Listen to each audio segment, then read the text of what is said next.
Hello, this is Storybooks channel. New videos are posted every day. Subscribe and click the bell. Are you just going to leave like that? Kate asked. Mom. The daughter nodded. Mom sobbed. However, she quickly pulled herself together. Daughter. Once again, she began to persuade. I understand. You're going through a huge grief, but maybe you shouldn't give up everything. And just like that, go to the middle of nowhere. Kate sighed. Just yesterday, she and her mom had talked about it. And by the end of the conversation, she seemed to accept her daughter's decision to be alone for a while. And today she was trying to talk her out of it again. Kate said, trying to keep her voice as soft as possible. Please, let's not bring this up again. I've made up my mind, and you know I like to be alone. And I work better that way, especially with nature, fresh air, clean water, organic food, and all that. But it's the middle of nowhere, screamed the mother in despair. It's not a backwoods. The daughter said cheerfully. There's cell phone service, but no running water or sewage, the woman said caustically. Kate smiled, probably for the first time since Peter's death.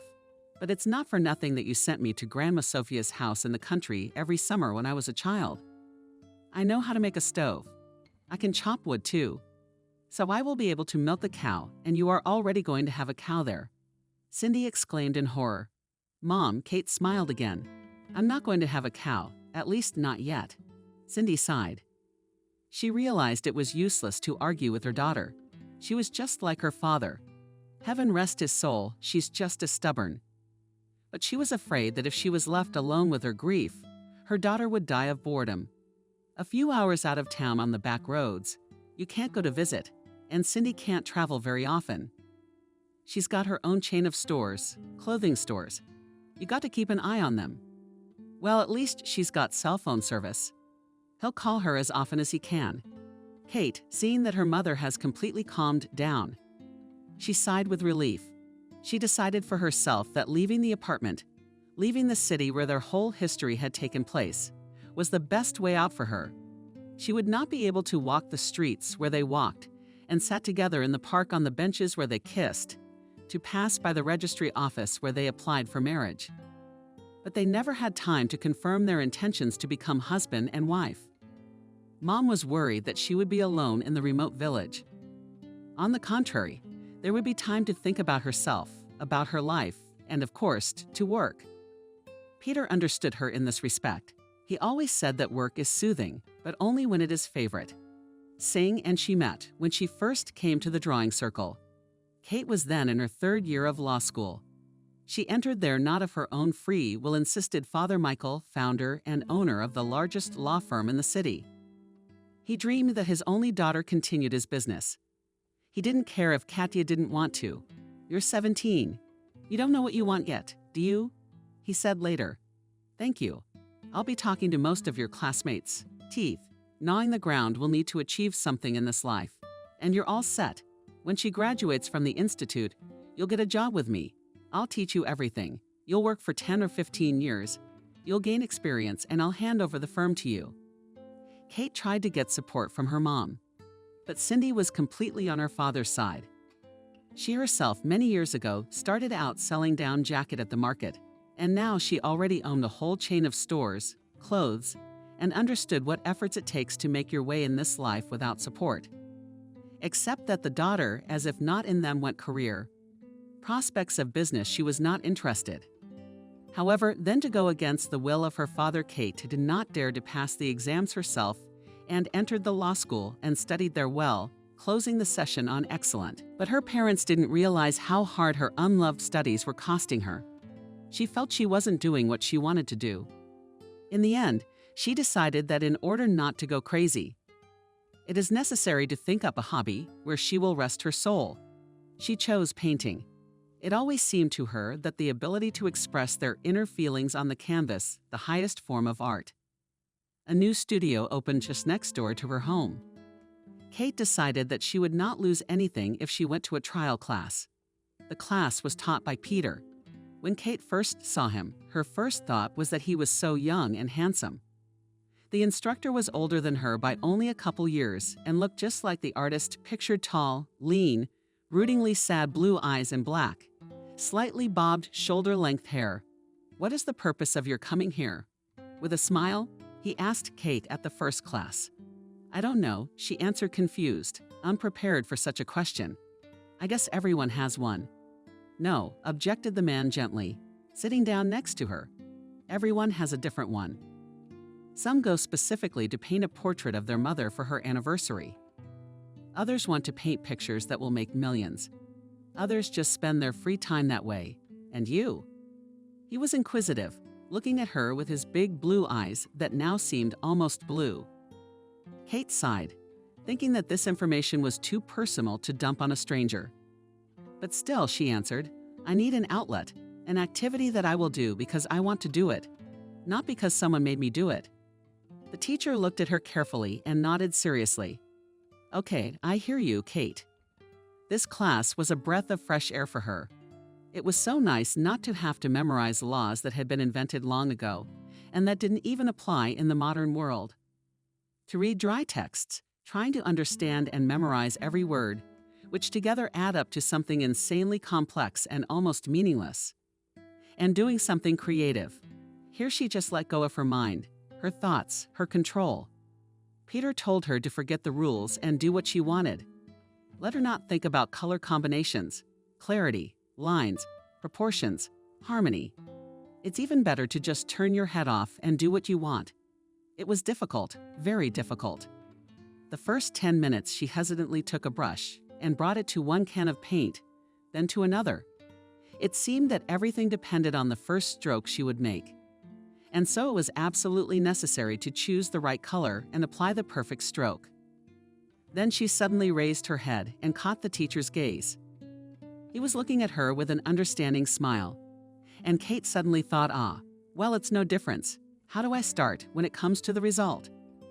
Not to change her mind, she dipped her brush deeper into the first paint she saw and swished it generously across the canvas.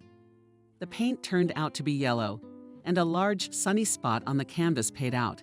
But her soul suddenly felt so light. For the next half an hour, Kate did not think and almost did not even look at what her hand was doing, as if it was working separately from her thoughts. She didn't even notice how the class came to an end, and people began to gather around her. What did you make? A forest glade. She heard Peter's gentle voice above her. I don't know, she answered honestly. I hadn't thought about it, and then she shrank back, terrified that he was going to reprimand her for being so careless. She hadn't even listened to what he'd been saying all this time. But to her surprise, the man nodded in satisfaction. You're making great progress, Kate. It's not everyone who can just like that, without any preparation, at the first class, and then relax and start creating. She wrinkled her nose in frustration. Thank you for your support, but create. That's a bit of a mouthful. You can't make out what is drawn here at all, not a single clear line. Peter smiled softly. Sometimes you don't need clear lines to understand what's being drawn. You have 5 minutes. She shrugged confusedly. Of course. Then please stay where you are, and I'll do something. Kate obediently remained seated, and he went to his Albert, put a blank sheet of paper there, and began to draw something quickly, occasionally glancing at her. After 5 minutes, he said, Come to me, please. The girl obediently stood up and crossed the already empty classroom, where there was no one left but the two of them, and approached the teacher. He silently turned the easel so that she could see the whole drawing. This is my portrait, Kate asked in astonishment. It was impossible to be mistaken. Clouds of red, Curl's bright green eyes, long, thin neck. See, he said with a smile. Did you recognize yourself? And yet I didn't make a single clear line. It was true. The portrait consisted literally of a few broad strokes. And yet Peter managed to convey even the expression of her eyes, sad and a little frightened. You're very talented, Kate said. Are you too? He replied. And I'd be delighted if you came again. Of course she did. And not just because she liked Peter at first sight. The time she spent in the studio felt completely different, as if there was a second life here. There was that external outside world where only her shell lived, doing what others wanted her to do. She was studying to be a lawyer, preparing to inherit her father's office. went to visit the families of her father's rich friends with her family. And here for a few hours twice a week, she was immersed in her inner world where she did what she wanted to do. And Peter became her guide. It was like he understood her without words. He would just walk up, look at the drawing, and say what she needed. Every time they stayed after class, it became a tradition that no one had agreed on. It just happened by itself. 3 weeks later, Peter asked her if you wanted to go out for coffee. Sure, Kate replied immediately. She thought the man would take her to some coffee shop, but he had closed the studio. Then they drove around the house where it was located. They entered the courtyard, crossed the playground, and stood in front of the entryway. Peter started looking in his bag for his keys. Are we going to your house? The girl asked, surprised. Yes, he answered simply. Kate realized from his face that inviting a little familiar person to his home. For him, it was simple and natural, and he saw nothing surprising in it. Kate wouldn't have gone with anyone else, but Peter instilled in her a sense of complete security. Found it, he said, finally pulling out the bundle and opening the door. His apartment on the top floor was very spacious and clean. The girl had imagined the artist's dwelling to be very small, dirty, and crammed with many objects. And this was almost an ordinary apartment. The only thing was that all the objects seemed to be handmade. Paintings on the walls, bedspreads on the couch, clay crumbs, wooden spoons. Wow, Kate couldn't help herself. You did all this. Peter shook his head negatively. You're students, and they're also something friends, something acquaintances. How nice. It's very beautiful. Thank you. Come into the kitchen. There Kate sat on the big stove with a Peter-covered blanket. It was very warm and cozy. She watched Peter, with calm, confident movements, pour coffee into a turku and put it on the fire. You have a very cozy apartment, Kate said. I'm glad you like it, Peter replied. It took me a long time to create it. Or rather, it created itself, and it's close to work. Yes, it's convenient. I don't like to waste time on things I don't like. Traffic, for example. He smiled, and Kate cringed after those words. Her whole life, except for 2 classes a week, is spent in things she doesn't like.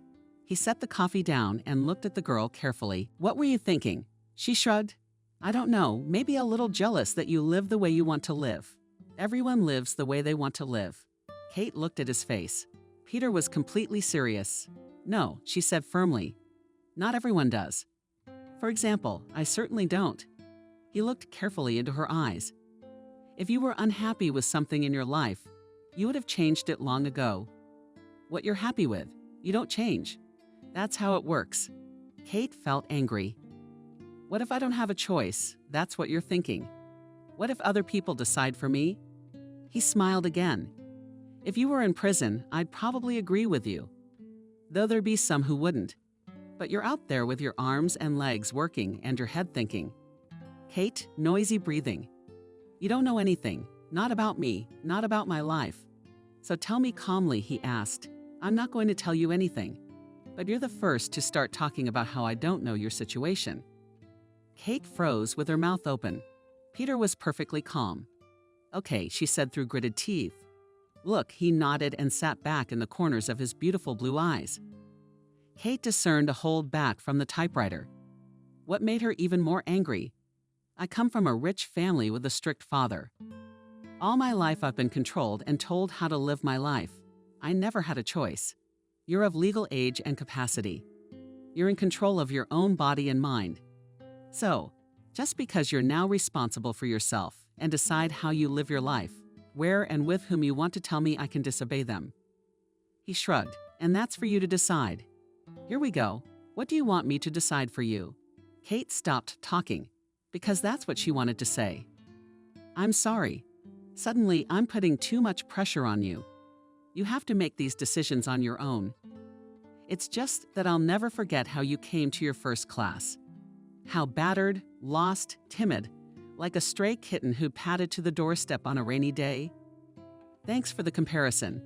No offense, none taken. They drank their coffee in silence. Then Kate said she had to go. She said a polite goodbye and left. Peter didn't hold her back, but all the way home she thought about what he'd said. Can I really live my life without my parents telling me to? Do I really listen to them? Because I want to. Kate's first thought was to take offense and never come to class again. She even missed one and felt how sad she was that day. So, pulling herself together for the next class, she went. It was as if Peter was not surprised by this. "Forgive me," the girl said, when the two of them were alone after class. "For what? Did I act like a stupid girl?" "No, you acted like a person who wants to change her life, but is afraid." "You're right, as always. Don't blame yourself, please. Your class is an outlet for me. I'm very happy about it. But do you like to live your life as an outlet? Your life is more than 2 art classes a week. I'm afraid I don't know who I'll be if I'm not who I am now." "Whatever you want. I'm thinking about it," Kate admitted. "And you do with a smile," he said. "Don't think about it." Kate smiled. She thought back to that as she drove the car over the broken roads. How had Peter changed her life then, from the first time she'd met him? After talking to him, it was the first time she'd thought about what she really wanted to do, and it wasn't painting knitting. A month later, she picked up a hook and then needles for the first time. Teaching her was a good friend, Peter Jenna, a lovely 50-year-old woman, a former labor teacher who now made her money knitting. At one point, Jenna quit school, started traveling, and started knitting on commission. Kate succeeded almost immediately. Oddly enough, she had such a hard time with law school that she convinced herself that she had no talent. Peter was the first to convince her that she was talented, as he praised every class. And Jenna became the second. "You're just catching on," her mentor told her admiringly. "It's too early to jump to conclusions." Embarrassed, Kate joked. "I have 30 years of teaching experience," confidently said the woman, "and a lot of time to understand what the student is. I don't need to." "In that case, I'm very glad," said Kate. "Just more practice." Kate knitted every spare minute she had, but she didn't give up her lessons with Peter. He taught her to see colors, to combine them, and it helped in knitting. When she knitted her first cardie, she decided to come to the university in it. That same day, 3 girls from the course, and one lecturer asked her where she bought it. Kate honestly admitted that it was her work and got her first order. "Don't forget to do social media," Jenna urged her. "It's the best tool in our business right now." Kate learned how to do that too. More orders came in, but there was no free time left, and the girl made a decision. She dropped out of school and told her parents about it. Here she was to experience the most difficult conversation in her life. "Are you crazy?" shouted the father. Mom tried to soften the situation. "So we'll solve everything," she said. The girl laughed. "I'll talk to whoever I need to talk to, and she'll be reinstated mom." Kate said calmly, "I won't go back to university. I don't want to be a lawyer, and you don't want to inherit my firm." Dad asked snidely. "No," coined the daughter of the knitting sweater. "It's not a job," said Mom. "It's what I want to do. And if in 6 months you get bored with it, then I'll do what I want to do at that time." "That's enough. I can't listen to this," screamed my father. "Either you go back to the university or you'll never see my money again. I'm fine with that. What's wrong with you?" My little girl asked Mom, "Why did you suddenly change so much?" "I just started doing what I want, not you," answered the daughter. Her father kept his word and the big expensive apartment she lived in. Kate could no longer afford it. She started looking for a new one, which she told Peter in between. "You can stay with me," he said. Oh, Kate was embarrassed. "Thank you. That's a very generous offer. But that will sort it out okay." "Yeah, but I'm uncomfortable." "Why?" "But it's hard to explain to myself. Why, you have to say no. You like to make things up, and this is easy." I offered. "You can say no if you don't like me or if you don't like the apartment. If it's fine, you can say yes." Of course, she agreed and never left him again. Kate drove through the countryside when she was in high school, going to her mom's grandmother Sophia's mom's grandmother's house every summer. But she lived more like a prosperous village, with many sturdy new houses with freshly painted shutters and high gates. Every family kept cows, chickens, pigs. Many had horses. There were rarer kinds of animals, sheep, goats, turkeys, rabbits, ducks, and of course, huge vegetable gardens with massive greenhouses and whole fields of potatoes. Sophia Kate recalled her childhood with warmth. Grandmother, despite the large farm and accordingly, a large amount of work, was always cheerful, and gladly connected her granddaughter to village life. And the girl did not mind. So life in the village, Kate was not afraid. Except that now the streets she was driving through did not resemble at all that prosperous village in which Sophia lived. It seemed to them at best one house out of 3 lived here. Kate had already noted the terrible road. Even her trusty cruiser hummed angrily, unhappy with the terrain. Honestly, I thought the situation here was better, sighed the girl, turning to Gulp, a heavy black cat with white paws and a white spot, an even circle of belt giving its right eye.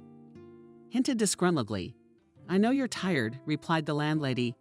I too already want to get out of the car and stretch my legs. Meow. Yes, I also think that there are about 50 people living here. Mom is right. We should have at least seen the house before coming here. Or we'll arrive and there's a hut on chicken legs. The cat looked expressively at her mistress, but did not continue the dialogue. Kate sighed and looked at the realtor's explanatory note. You'll drive through the village on the main street, straight ahead without turning off. Your house is at the very end. You'll recognize it by the white palisade and the 3 tall apple trees. Kate continued her monologue. It's either green or blue, and most of them have blue paint at all, and the blossoming apple trees would obviously be noticeable. The house was located at the very end of the village, and apparently at least 2 houses before it were uninhabited. At least, that was the conclusion that could be drawn from the broken glass. But Kate and Adriana's future home looked pretty decent, just like the photo in the ad. A large, bright kitchen, a bedroom and a room from which the girl planned to make her office, a small vegetable garden and a bathhouse. After looking at everything, she was satisfied. One can live joyfully, she said to the cat, who was squinting contentedly in the warm May sun. But immediately Kate remembered Peter's apartment with sadness and warmth. She herself hadn't realized at what point they had become a couple. It had happened that way, naturally, as if they had known in advance that it would be like this. And although Kate had no such experience, she felt no awkwardness or fear. It just went the way it went. A few months later, Cindy called her daughter and suggested we meet. Invited her over for dinner, suggested Peter. What was Kate surprised about? Why? He shrugged. I need to meet your parents sometime. Yeah, she stretched out uncertainly. Except I'm scared. Why? I'm afraid they were expecting something else. A rich fiancé like that. Let me talk to your mom and she'll change her mind. Peter, as always, talked her into it. Cindy was being very nice. She looked a little worried, though. How did you like your dinner, Mom? Kate asked. It's great, thank you, answered Mom. Peter did all the cooking. Are you a great cook? Cindy turned to him already. I'm very glad Kate is going out with you. She looks absolutely happy. I'm happy with her too. And I'm even happier to have met you. Cindy smiled strainedly, and Peter continued. But in spite of the lovely evening, you seem tense, as if you wanted to tell us something unpleasant. You're very perceptive, Peter. Mom's worried, Kate asked. Did you really want to say something? Mom nodded. Yes, Dad, he's very ill. Michael has changed a lot because of his illness. He became softer and kinder, happy to meet his daughter and her fiancé. He accepted them in the last months of his life. The father and Kate were very close. Yes, Kate said, turning to the pro that, oblivious to her mistress, stretched blissfully on the porch. Dad would be shocked to see him where I live now. At least it was possible to live in the house. There was plenty of work to do. There was no telling how long it had been since anyone had lived there. And Kate spent the rest of the day sweeping windows and floors and arranging furniture. By evening, she was moshing so much that she just wanted to lie down and go to sleep. The girl ate a bed with clean linens for style, and taking the cat with her went to bed. Sleeping in the fresh air was good, the smell of blossoming apple trees. Birdsong could be heard. Kate could feel herself falling asleep. Lately it had been difficult, but tonight she was tired, or it was the country air. She fell asleep quickly. She was awakened by a soft creak, opening the door. At first she thought it was just the shutters creaking, but then through the open door came a stream of moonlight Jenna. The girl opened her eyes weakly and saw a tall male figure in the doorway. From fear, she could not say a word. The man stepped into the house and looked around. Then he, trying to enter as noiselessly as possible, approached her bed. Kate realized that there was no light on her face, and so she just tried to stay still and not move. The man came even closer, and then she saw his face. Kate even stopped breathing. The house felt cold. The man stood beside the bed, and then silently walked out, carefully closing the door behind him. The girl could not regain consciousness for a long time, but after a while fatigue took its toll and she fell asleep. In the morning, Kate couldn't understand what it was about the night before. Of course, if she thought logically, it could only have been a dream. But everything seemed very real. The moonlight, the cold air, the sound of footsteps. She was quite sure that Peter had come to her in the night. He looked a little different, though. It was hard to say exactly, because she had seen him at night with her eyes half closed. But still she could see some difference. He seemed quiet.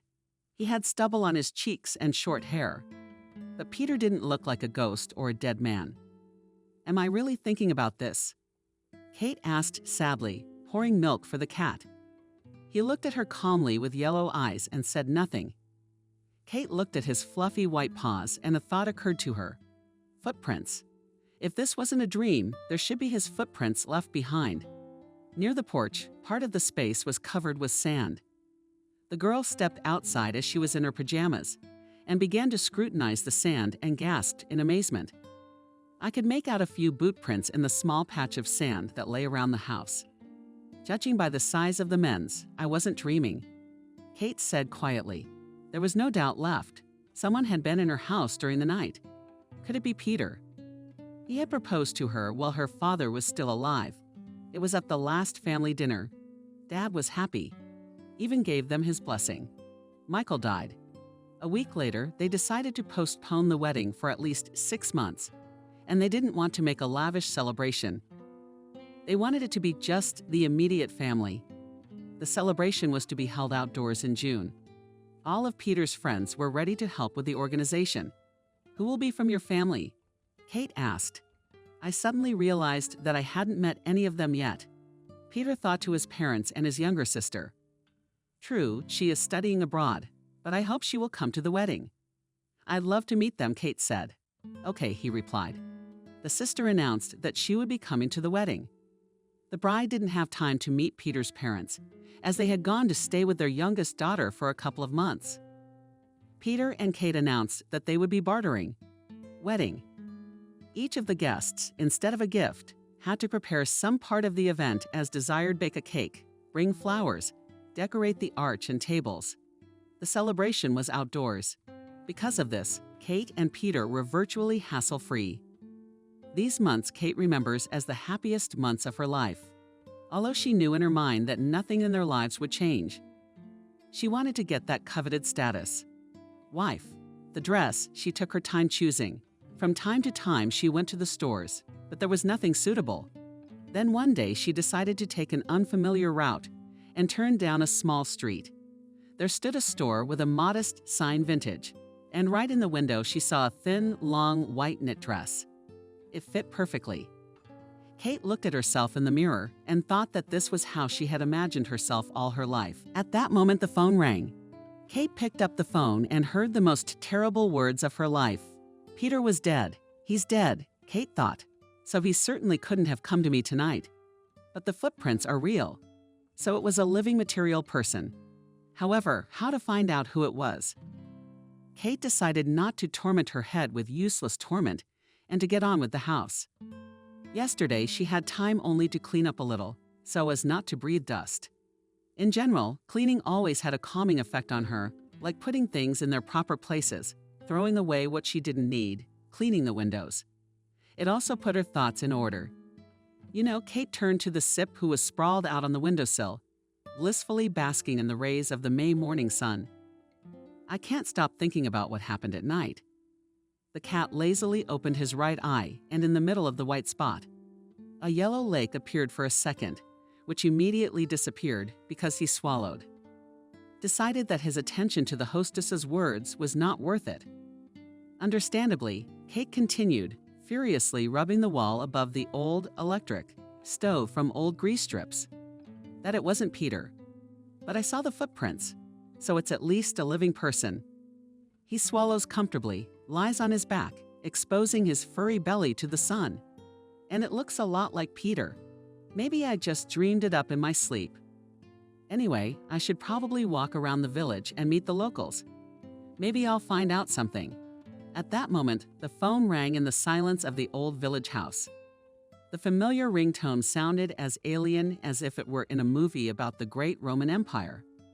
A warrior on the battlefield drew a pistol instead of a sword. Kate looked at the screen mom. But who else? "Good morning, Mom." She said, "Hello, how are you?" "Good morning." "I'm fine. How are you? How was your trip? How was your sleepover?" "I'm fine. Thank you." As Kate's house slips into view, you glance around the room, mentally noting that there's enough work for another week. Everything's perfect, just like the picture. "I'm just putting it in order now. That's great." "When you come to visit, girl," laughed Mom. "I just left yesterday. I gotta get settled in, at least clean up. There's all the trash to take out, things to take apart. And I have to work. If you need help with money, just say no, Mom, I have money. And where am I supposed to spend it? I don't think there's even a store around here." Oh my God. Kate immediately realized she'd made a mistake. For a mother, the store is a necessity. "I'm kidding." In a chipper voice, she said, "There's a store. How would they live so far from the city without one? I just haven't been there yet. Don't worry about it. I just said that on purpose to tease you." "You're kidding," Cindy said with feigned seriousness in her voice. But it was clear that she believed it and had calmed down. And Mother's heart ached. "It's all right, really. Mom, don't worry. I like it here. He's lying in the sun, warming himself. I'll feed him now. Won't he catch mice?" Kate shrugged. Then she realized her mother couldn't see her and answered the phone. "I don't know. He probably doesn't know what mice look like. He'll be scared." The mother also sighed. "I didn't think of that."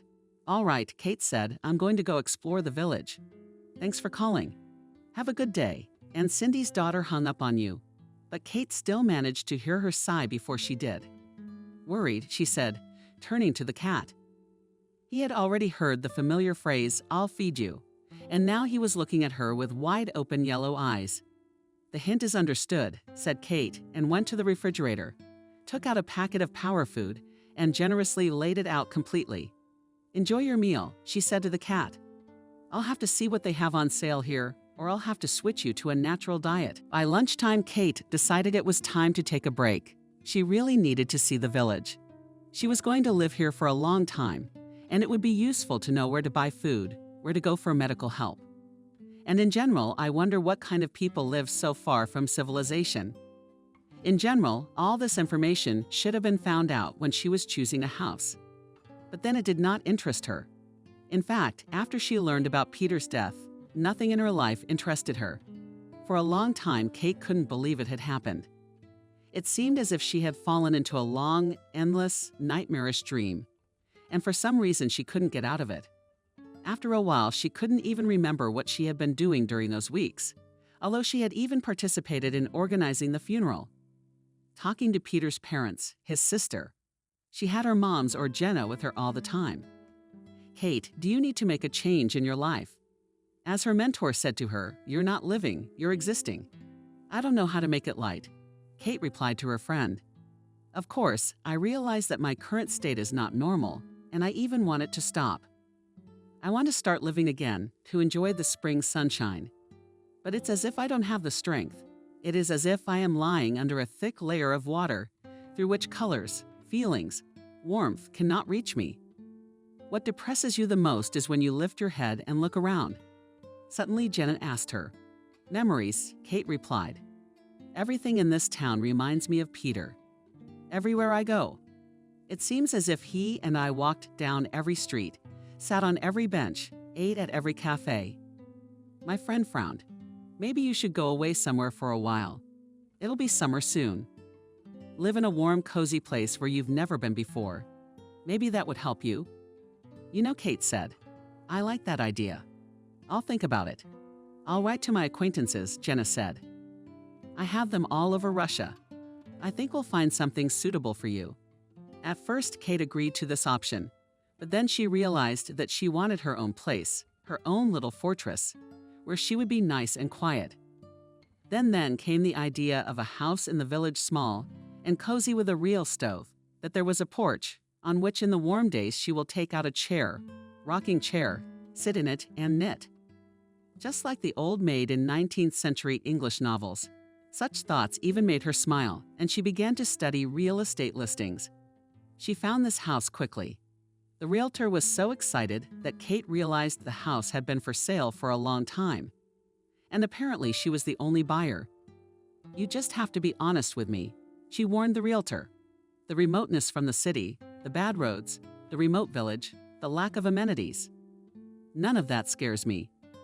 On the contrary, I want to get as far away from civilization as possible. She smiled broadly. Then you are exactly at the right place. You won't find a more remote place that you can reach by car. It's an old village, the kind of village they call dying. It used to be kind of big, but now, as with most things, there are almost no people left. Young people are leaving for the city, only old people are left. The woman suddenly fell silent, apparently afraid that she had painted too much of the merits of the remote village. Kate smiled. That's exactly what I need. I'll take it. Maybe you could at least look at the pictures of the house. On closer inspection, the village didn't look as bad as it had first appeared when she'd first driven in. Well, yes, there are empty and run-down houses, but there were some that were clearly inhabited. There's flowers on the windows and curtains. There was a decent store here too, but she didn't see it yesterday. Not surprisingly though, it differed from a normal house only in the absence of a fence and the presence of a small porch. Stepping closer, Kate could make out the old fallen sign for store number 1. It made her smile for some reason. She remembered that her grandmother had had a store like that in the village when she was a child. The same Wendy had worked there for all the years Kate had been visiting Sofia, and it was as if she had never changed over the years. She greeted Kate with the same phrase. Well, boogers my lemonade or ice cream. Actually, that was the only thing Kate liked in the village store: lemonade in brown glass bottles and Rashki's ice cream. It was of 3 kinds, plain white with nuts and with raisins, and also bread. Crisp and flavorful bricks with a hard golden crust and a soft core. The rest of the goods were there as if they had been there for 20 years, and only my grandmother bought them. For Kate, however, there was only lemonade, bread, and ice cream. She pulled the battered wooden door open, expecting to be plunged back in time.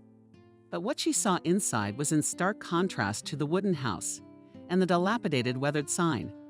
Of course, it was far from the city supermarket here, but still it was quite a modern store with a good repair, a bright hall, and a chic assortment.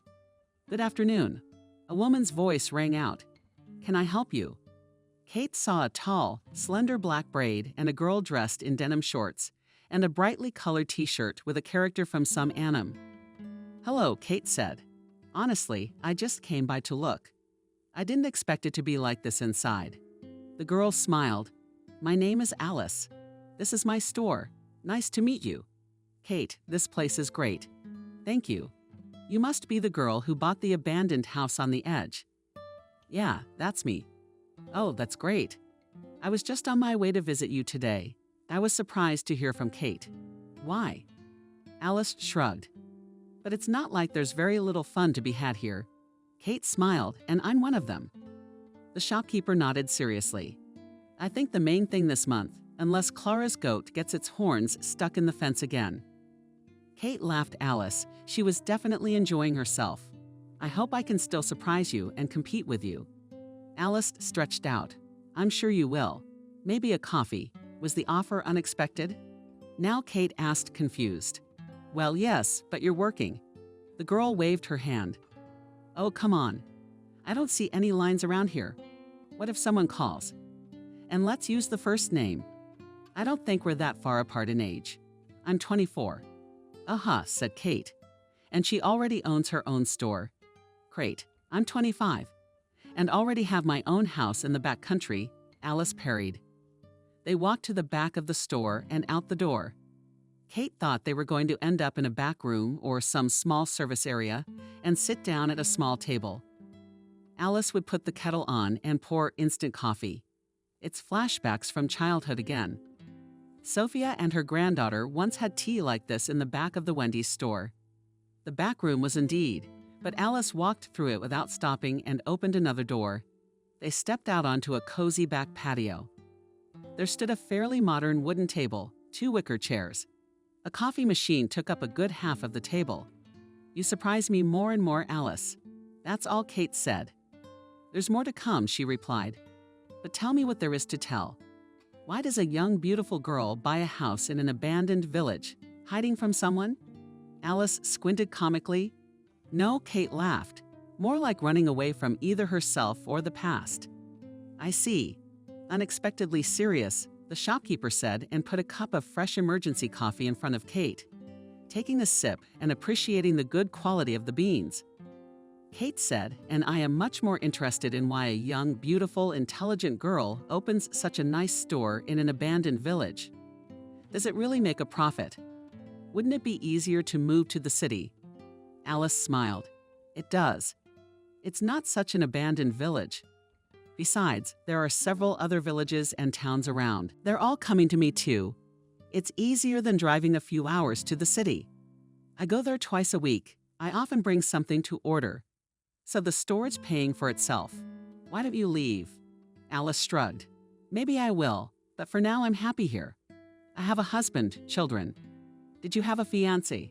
There was a pause. Finally, Alice asked, "You don't want to talk about it yet?" "I don't want to, I'm sorry." "That's why you moved away." "Oh, come on. You can tell me when you're ready. In the meantime, ask me anything you want." Kate smiled. "Tell me about this place. Anything you think you need to know. How old is this village? Who lives here now? Where's the nearest post office, school, garden, and such? What sites and places of interest are there?" Alice: "All right, that one, of course, is not at Sarist Village, but it has enough attractions of its own." She wrinkles her forehead funny. "I don't know exactly how old the village is, but it's a few hundred years old for sure. It was founded by old believers, old believers." Kate interjected, "That's from when there was a church split." Alice nodded. "At least that's what I've been told. What I bought, I sell for, as my grandmother says. And they used to be the only ones who lived here, but then they all got mixed up. Now, of course, there are a few families left, but I don't think anyone follows such strict rules anymore." "Wow," Kate exclaimed. "This is a real old believer village. It's going to be a real old school village," Kate promised seriously. "You probably think there aren't many people living here, don't you? Well, at least there are a lot of abandoned houses, right? But what you can see when you drive down the main street is only a small part of the village. It's actually very big. Many of the buildings are hidden behind the forest, and people live there too. Why is that? It would be more logical to cut everything down. I don't know. Maybe you like it secluded. Maybe you were too lazy to cut down the trees. Maybe it had some kind of protective function. I can't tell you exactly. It just happened. It just happened. And here you have a village practically in the middle of the woods. Realtor told me there's hardly any young people here, just old people. Well, that's half true. I'd say they don't put kids in school here, and the kindergarten has long since closed. The nearest one in the village is a couple hours away.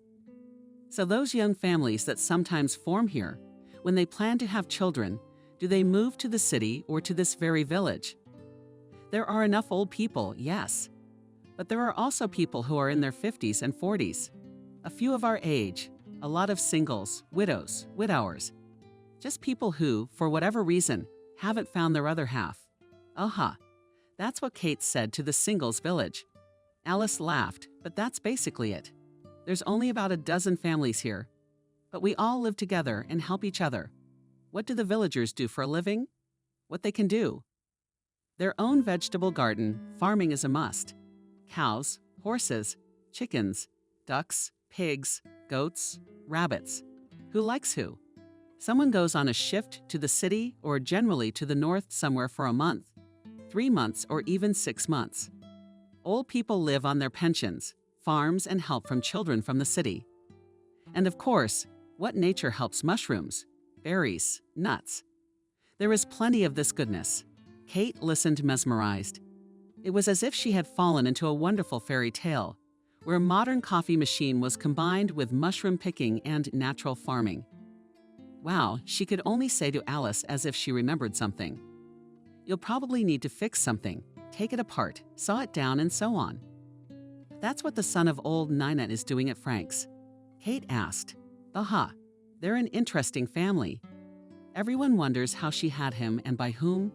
She's old enough to be his grandmother. Frank, I think, is not even 30 years old. Maybe he's a little older than us. She's almost 80. Wow, you don't say. No one knows who his father is. My mom told me that Nina was always weird. She came from a strict old believer family. Her parents never let her out of the house. Their house was deep in the woods, and she hardly ever came to the village. They were all shunned. They were inhumane. My aunt was. You even talk differently now, Kate said with a smile. Like in the old days, what do you get? Alice asked proudly. Kate nodded. It's for the best effect, so to speak, an immersive experience. Where was I? That she wasn't my people for sure. Anyway, she didn't have any fiancé. Either parents did not allow, or simply no one wanted to take a strange half-wild girl as a wife, and not particularly pretty. So the four of them lived together, Nina's parents and her older brother. And then something happened. I've already forgotten what my parents told me, whether it was a fire or someone brought chicken pox or rubella to the village. And they were all unvaccinated. Anyway, both parents and Nina Mike's brother died. All at once? I think so. She was probably in her 50s at the time. Of course, nobody expected her to do anything interesting, and suddenly she packed up and went to town. Wow, why? Who knows? Probably looking for her destiny or something. Anyway, she was gone for, like, a year or so. And she came back pregnant. Careful? Kate asked. No, with a baby. With Frank. Right. She moved back into her house and went about her life as if nothing had happened. That's the story. Aha. And never told anyone what she did for a year. But Alice was looking off into the distance. She's not exactly a straightforwardly outgoing and pleasant woman.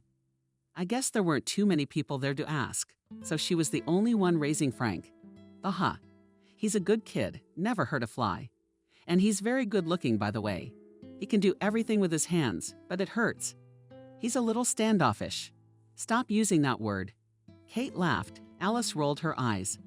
All right, withdrawn, quiet, doesn't talk. Is that more to your liking? That'll do. The girls laughed. Kate sighed. She didn't want to leave, but she'd been sitting here for a long time already. Alice had work to do, and she still had a lot to do at home. She got up. Thanks for the coffee, Alice. I'm really glad I met you. I think we're going to be friends. I'm more than sure of it, replied the shopkeeper. You certainly don't need to buy anything, Nadeau. I already saw that you have good cat food in Phil. In addition to the cat food items, Kate picked up 2 more bags.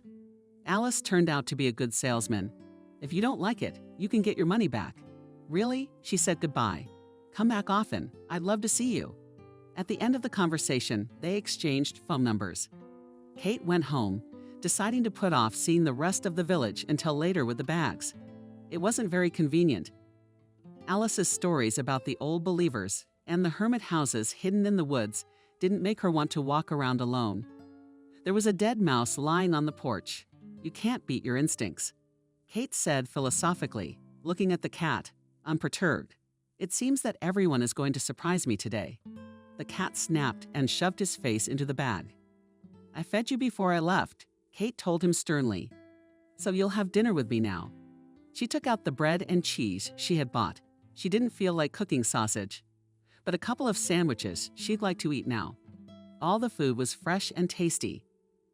I like Alice more and more chewing, Kate said and explained about Adriana. You don't know her. I'll introduce you later. The next week passed without a hitch. The house and yard were now in order. At least everything that was within her womanly power, Kate had cleaned. Of course, there was still a lot of old junk that she just put in one big pile. I'll have to ask Alice if anyone has a cart to load it all up and take it out. The girl thought. Cindy called every day. She seemed to be getting used to the idea that her daughter wasn't coming back to town. At least not anytime soon. There was less and less worry in her voice. She listened eagerly to what Kate had to say about village affairs and enjoyed discussing with her daughter the events that had taken place in her stores. Jenna also called several times. They had arranged for her to come for a weekend visit in a couple of weeks. Kate realized that she missed her friend very much. She wasn't going to the city yet. She brought everything she needed with her, and Alice's store provided her well with groceries. Having finished with the house, the girl went back to work, so some of the orders postponed. So there wasn't much time left to finish them by the deadline. Then she would have to go to the post office in the village 2 hours away and send them. But now she had nothing to do all day long anyway. In the morning, she would make breakfast, feed, swallow, take her knitting and go to the porch there and spend the whole day in a chair, sometimes taking breaks.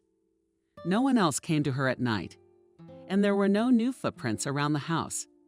Kate almost thought she was imagining it. But somewhere in the back of her mind, she was still sure that what had happened was real. She was just thinking about it, finishing a long, thin, almost weightless summer dress. When the phone rang, it was Alice. "Hi," she said cheerfully. Kate smiled. Alice's voice alone was enough to lift her spirits. "Hi, it's so good to hear from you. How are you settling in? Do you need any help?" No thanks. I just finished today. I just got back from the city." Alice said cheerfully. "Oh," in a sleeved voice, the shopkeeper continued. "And by pure chance, I saw an absolutely amazing wine in a liquor store there." Kate laughed, taking the hint, offering to share it with you. You could even say, "Ask to visit you." "I'd love to. I just need to unload, and then I'll come straight to you." "Oh, that's great.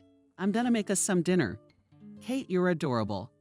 "You are. Waiting, studying." Kate finished her work. She left her dress on the chair and went into the house. She decided not to be fussy and made chicken and spaghetti and a fresh vegetable salad, just in time for her to finish. Alice came in. "Hi," she shouted excitedly. She opens the door and, waving bottles of wine. "Not even two." Kate is surprised. "We're going to have a long evening," parried her friend. "Sure, if you don't mind." "I don't mind. By the way, what's the cutie?" "Did I see on the chair?" Alice asked. "That dress is yours." "I knitted it to sell." "You did?" "Uh-huh. Wow, you're talented." Kate smiled embarrassedly. "Oh, thank you. If you want, I'll send you a link to my profile. You can check out some of my other work there." "I will." Kate set the table and took out glasses. The girls sat down. Alice raised her glass to introductions, she said. "Probably the best thing I've ever had in my life." Kate replied reciprocally. They drank. The wine was delicious. A pleasant weakness ran through their bodies. I felt warm and relaxed. "Did you decide to get me drunk to find out what happened to my fiancé?" Kate asked. Alice smiled. "Well, that included that. Of course, I didn't think we'd get to that so quickly." Kate shook her head and took another big sip. "I'm ready for it. Maybe it's the wine talking, but it seems to me that you and I have gotten pretty close, even though we know each other. It's nothing, but not close. So close." Philosophically, Alice remarked, pouring into the glasses. "That's what I think too, at this point." He jumped on Alice's lap. "Wow, who's that handsome boy?" She peered between the cat's ears. He stretched out his paws contentedly and fell silent. "He likes you," Kate said. "But I've been used to handling animals since I was a kid." "I think I'll start," said Kate. Alice nodded seriously. Kate took a deep breath and began to talk. To make it easier, she started out talking about her parents, about her father, about doing what he wanted her to do. Then she met Peter, and her life changed dramatically. Alice listened without interrupting and only stroked slowly, swallowed. Kate told both about the wedding preparations and the death of her fiancé and her condition. "And here I am," she finished with a smile. "Yes," sighed Alice. "The story is certainly a tough one." Kate grinned. They took their glasses and drank almost simultaneously. What are your plans now? Alice asked. To live alone in an abandoned village and knit fabulous dresses. Kate smiled sadly, but for now. Yes, I'm quite happy with that now. Okay then, but in a way, I'm glad too. If you hadn't come here, I'd have died of boredom. Kate laughed. I doubt that. You strike me as the kind of person who knows what she wants. Alice shrugged. Perhaps you could tell me about yourself, Kate asked. You know everything about me now, and I know very little about you. Alice shrugged, but my biography is not that eventful. But I guess there are a couple of interesting moments. I live with my grandmother now, and in general I spent most of my life with her. And your parents? The girl smiled sadly. They are local too, but they always thought about my future, and that's why they worked in the north almost all their lives. So for as long as I can remember, one or both of them have been gone. They still work there. Do you miss them? I'm used to it now. But when I was a kid, sure. But again, they did everything for me.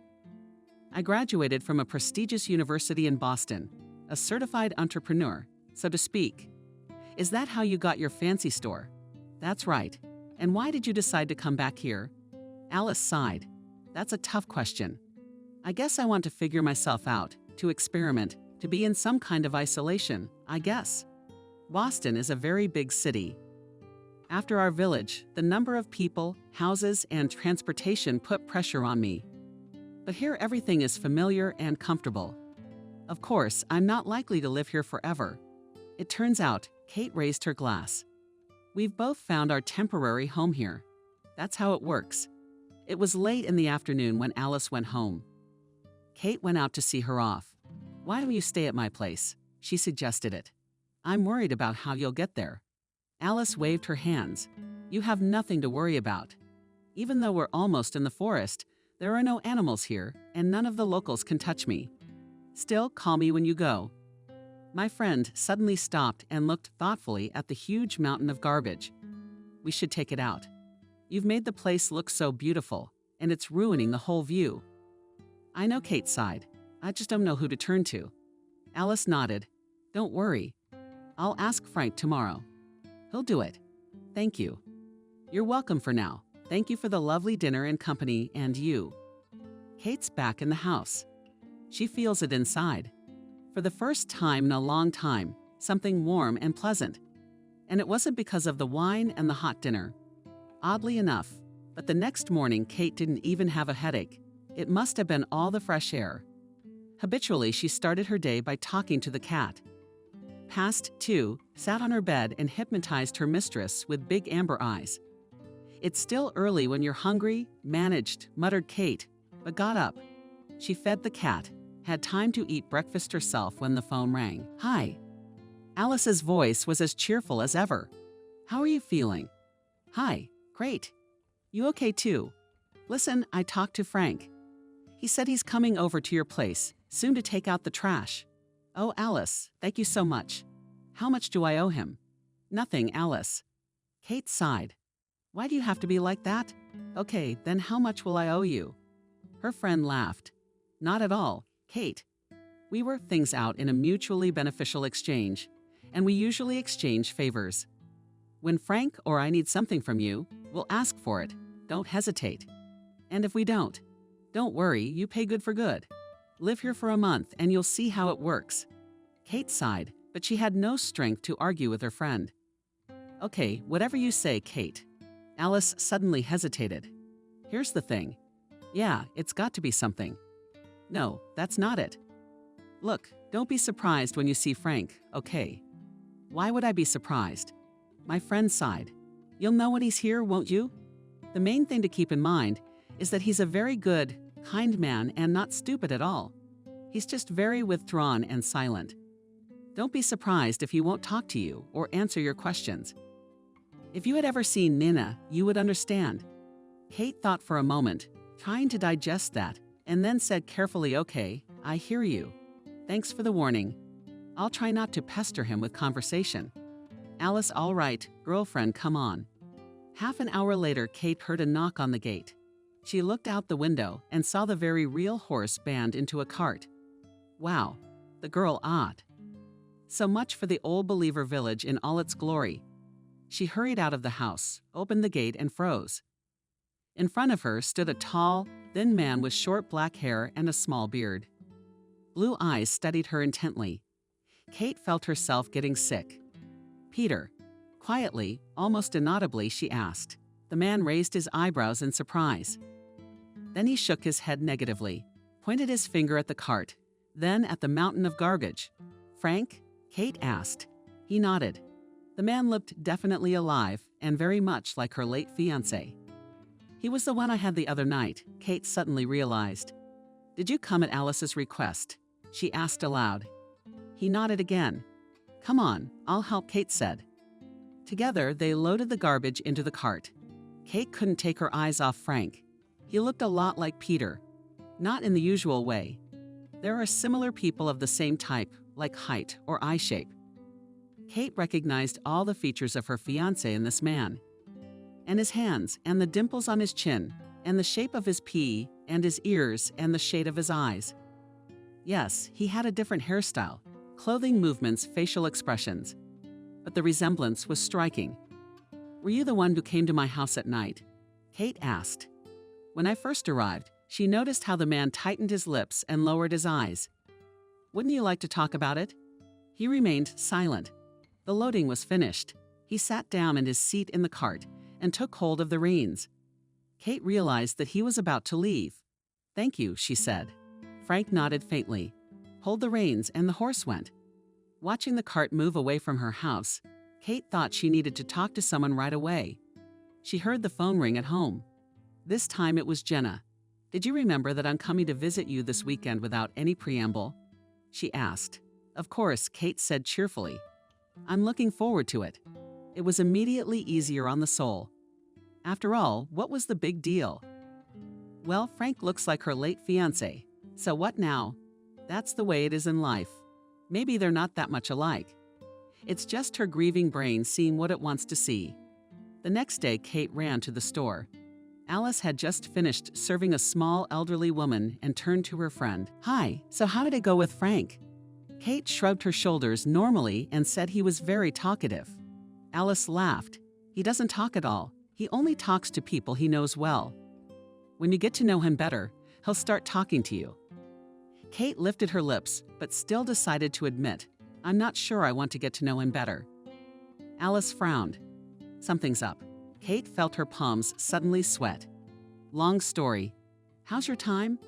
Alice circled his hands around the empty store. "Plenty of it, as you can see. Drinking coffee, yes." As they each drank a cup, the aroma of the drink wafted out. Kate told her friend in detail about what had worked out the first night. Alice said thoughtfully, "It's very strange. I'll talk to him about it." "You don't have to." The friend shook her head violently. "Very much so. I've known Frank a long time. And believe me, breaking into Sleepy Girl's house is not his style." "Do you have any thoughts on that?" Kate is silent. How hard was it to say it out loud when he looked just like your fiancé? "Yeah, to be honest, I don't really have an idea. Just that it's an incredible coincidence. But you know, I'm not a mystic. But I do believe that all chance meetings are not coincidences." "How did you and I make our joke?" "Kate?"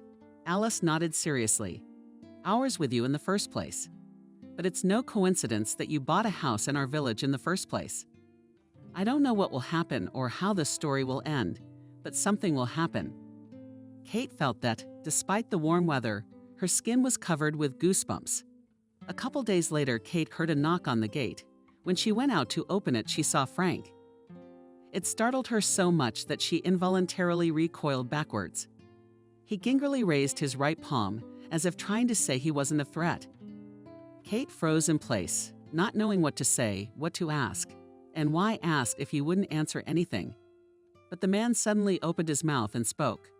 His voice was like Peter's too, only a little lower and muffled.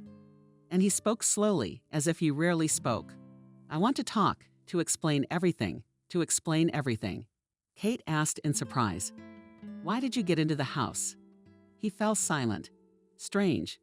But Kate didn't feel like he was a threat. There was something almost childlike and defenseless about him. He stood so submissively in front of her now, doing nothing, obviously waiting to see what she would do next. "Come into the house," she said at last. "We'll have tea." He nodded as if he had been expecting it. At home, Kate poured the tea and set the candy on the table. Out of the corner of her eye, she noticed that Frank was slowly turning his head around, looking around the house. Taking the mug in his hands, he said, "Now the house is alive." "Alive? Don't you get it, Kate?" "Yes." "Did you make it that way?" The girl shrugged. "But I live here." He shook his head. "No, it's not just that. People can live in the house, but it will still be dead." Frank fell silent and stared sadly at a single point, as if he were immersed in a memory. "Was there something you wanted to tell me?" Kate reminded him cautiously. He looked at her a little surprised, as if waking up from a dream. "That's right. I'm sorry, Kate. I'm not used to talking much. It's going to be a little difficult." She suddenly felt ashamed and embarrassed, and even a little sorry for Frank. If he really lived all his life in this village with a horrible, oppressive mother, and not very good at communicating with people, well, he's going through a very difficult time. Maybe we should support him. "Frank." Kate slowly reached out and gently placed her small palm on his big hand. "I understand. Take your time. Tell me as much as you feel comfortable with." He looked at her gratefully and inwardly. Kate shuddered, noting how much his gaze at that moment was like Peter's. "Many years ago, a very nice man lived in this house," Frank began. "He was very close to me." He suddenly reached into his pants pocket, pulled out a small stone statue, and placed it on the table. "May I?" Kate asked. The man nodded. "What fine work," said the girl, taking the statue in Fox's hands. "Yes, you made it." He shook his head, then with a visible effort answered. "My teacher, John. He lived in this house." Kate guessed. "Yes. I was told no one lived here for a long time. He died over 10 years ago." "How old were you then?" 17. "So he's the same age as Peter." Kate made a mental note of it. "You can do that sort of thing too." She decided to switch to you because you seemed a little intimidated by Frank. "I do, but not as well as he does." "Do you mind if my story is long?" "No," Kate replied. She stood up and put the kettle on. "It'll be cozier that way." Frank nodded. "I grew up without a father. My mother loves me very much, but she couldn't teach me what a man needs to know. And John has become almost like a father to me." He fell silent again and looked around the house. "My mother was against my socializing with anyone but her, so I went to Ivan Afanasievich secretly. He had neither wife nor children, and he was happy to teach me everything he knew." Frank smiled, looking somewhere in space. And Kate suddenly pictured him as a little curly-haired, blue-eyed kid, like Peter in children's pictures, being taught to fashion animal shapes out of stone. She smiled. "And when I was 17, he died. He had a heart condition. I miss him very much." Kate thought how hard it must be for him to tell this to a stranger. "I'm sorry," she said. "Thank you." "You're very good, Kate, you're me." "You don't know me at all." He shook his head. "I know it doesn't take long to realize what a person is like. But we've gotten way off topic. What subject?" "Why did I break into your house?" Oh, the transition was sudden, and she was a little embarrassed. "I didn't know the house had been sold," Frank said. "I went to a neighboring community for a couple days on business. I drove past Ivan Afanasievich's house at night and suddenly saw light in the windows. I know I did something stupid, but for some reason I suddenly thought I might see him there." Kate nodded. She didn't think it was silly at all, for she had had similar feelings herself. Hadn't she looked for his face in every passerby for the first time after Peter's death? Hadn't Kate, when she saw Frank at night, considered the possibility that it might be Peter? "I understand you," she said calmly. "Go on." He nodded gratefully. "You know, there are such strange nights, especially in spring and early summer, when everything seems magical. And you seem like a smart, grown-up person. Suddenly you start to believe in miracles and imagine that everything is possible." Kate swallowed. He was saying exactly what she herself had recently felt. Frank continued, "I was driving at night. Through the village alone, the moon was shining. And suddenly I saw that at the window of Ivan Afanasievich's house, where no one has lived for 10 years, came to life. I even imagined him sitting at that table and doing something. So I went into the house, and there you are. Yes, Kate said quietly. I realized the house had been sold. I was afraid I might scare you, so I left. And then when I asked, why didn't you answer? He sighed and looked away. I was ashamed. I would have avoided you as long as I could if it wasn't for Alice. She talked to me and convinced me that it was right to tell you everything. Kate touched his hand again. Thank you. It means a lot to me. Thank you. You didn't have to listen to me at all, so I'll say it again. You're a very good person. So are you. You don't know me. Who said it doesn't take a long time to understand a person? Frank smiled. If you need any help, you can come to me anytime. Thank you. I don't know if there's anything I can do to help you. But if there is, you can come to me too. He's up. You've already helped me a lot. I don't have any friends except Alice. Kate didn't know what spurred her on, so to speak, but she uttered it nonetheless. Maybe I can be your friend too. I'd be very happy if that happened. The conversation with Frank had left Kate with a strange impression. Of course, she was relieved that the whole mystery was out in the open. There were no ghosts, and the real Frank turned out not to be a strange, silent maniac, but quite a pleasant young man. She enjoyed talking to him. Perhaps they could actually become friends, but it was as if there was still some mystery. Kate couldn't believe such a coincidence. Frank seemed sincere, though. The rest of the weekend passed without much incident. Kate continued to make the house cozy. She worked hard. And then Friday night, Jenna came over. Well, you've got a friend, Jenna said as she got out of the car. I've been waiting for bears on the road. Kate laughed. I haven't seen one yet. Well, it's not night yet. Come on, help me get the bags out. I told you I have everything. Kate was indignant. Jenna just waved her off. The two of them carried everything into the house in a few trips. You're not going anywhere until you've eaten everything, Kate said. Feed your bears while you're at it. Jenna, tell me what interesting things are going on with you. We're setting up house now. I'm working. Kate showed her latest work, which Jenna praised very much. The student has surpassed the teacher, she said. Oh, come on. I just have tons of free time. The friends had a delicious snack with the ones Jenna had brought. Poured a glass of wine and sat on the porch. I have more amazing things to tell you, Kate said. Jenna raised her eyebrows, listening attentively. Kate told everything from the first night in the village to the conversation with Frank. Jenna listened without interrupting and seemed to take it very seriously. You know, she said. When Kate finished her story, I don't really believe in mysticism. I said to Kate too. Wait a minute, Jenna continued. I don't believe in mysticism, but I do believe in fate. I don't think anything in this life happens by chance. You must have met this Frank in your life for some reason. The other question is, why? Maybe it'll make it easier for you to get over losing Peter. Maybe it'll help that guy in some way. I don't know. I've been thinking about it too, but I can't think of anything. Well, you don't have to. Time will work itself out. What do you think about this amazing resemblance? Jenna wondered if there was a resemblance. You know, I have an interesting idea. Call Frank over for dinner tomorrow night. And my new friend, I'd love to meet them. I'd love to see if he looks that much alike. Jenna sighed. Kate, you're a genius. Her friend shrugged and took a sip of wine. Live with mine, girl. Alice happily agreed to come over for dinner. Wow. Oh, Kate.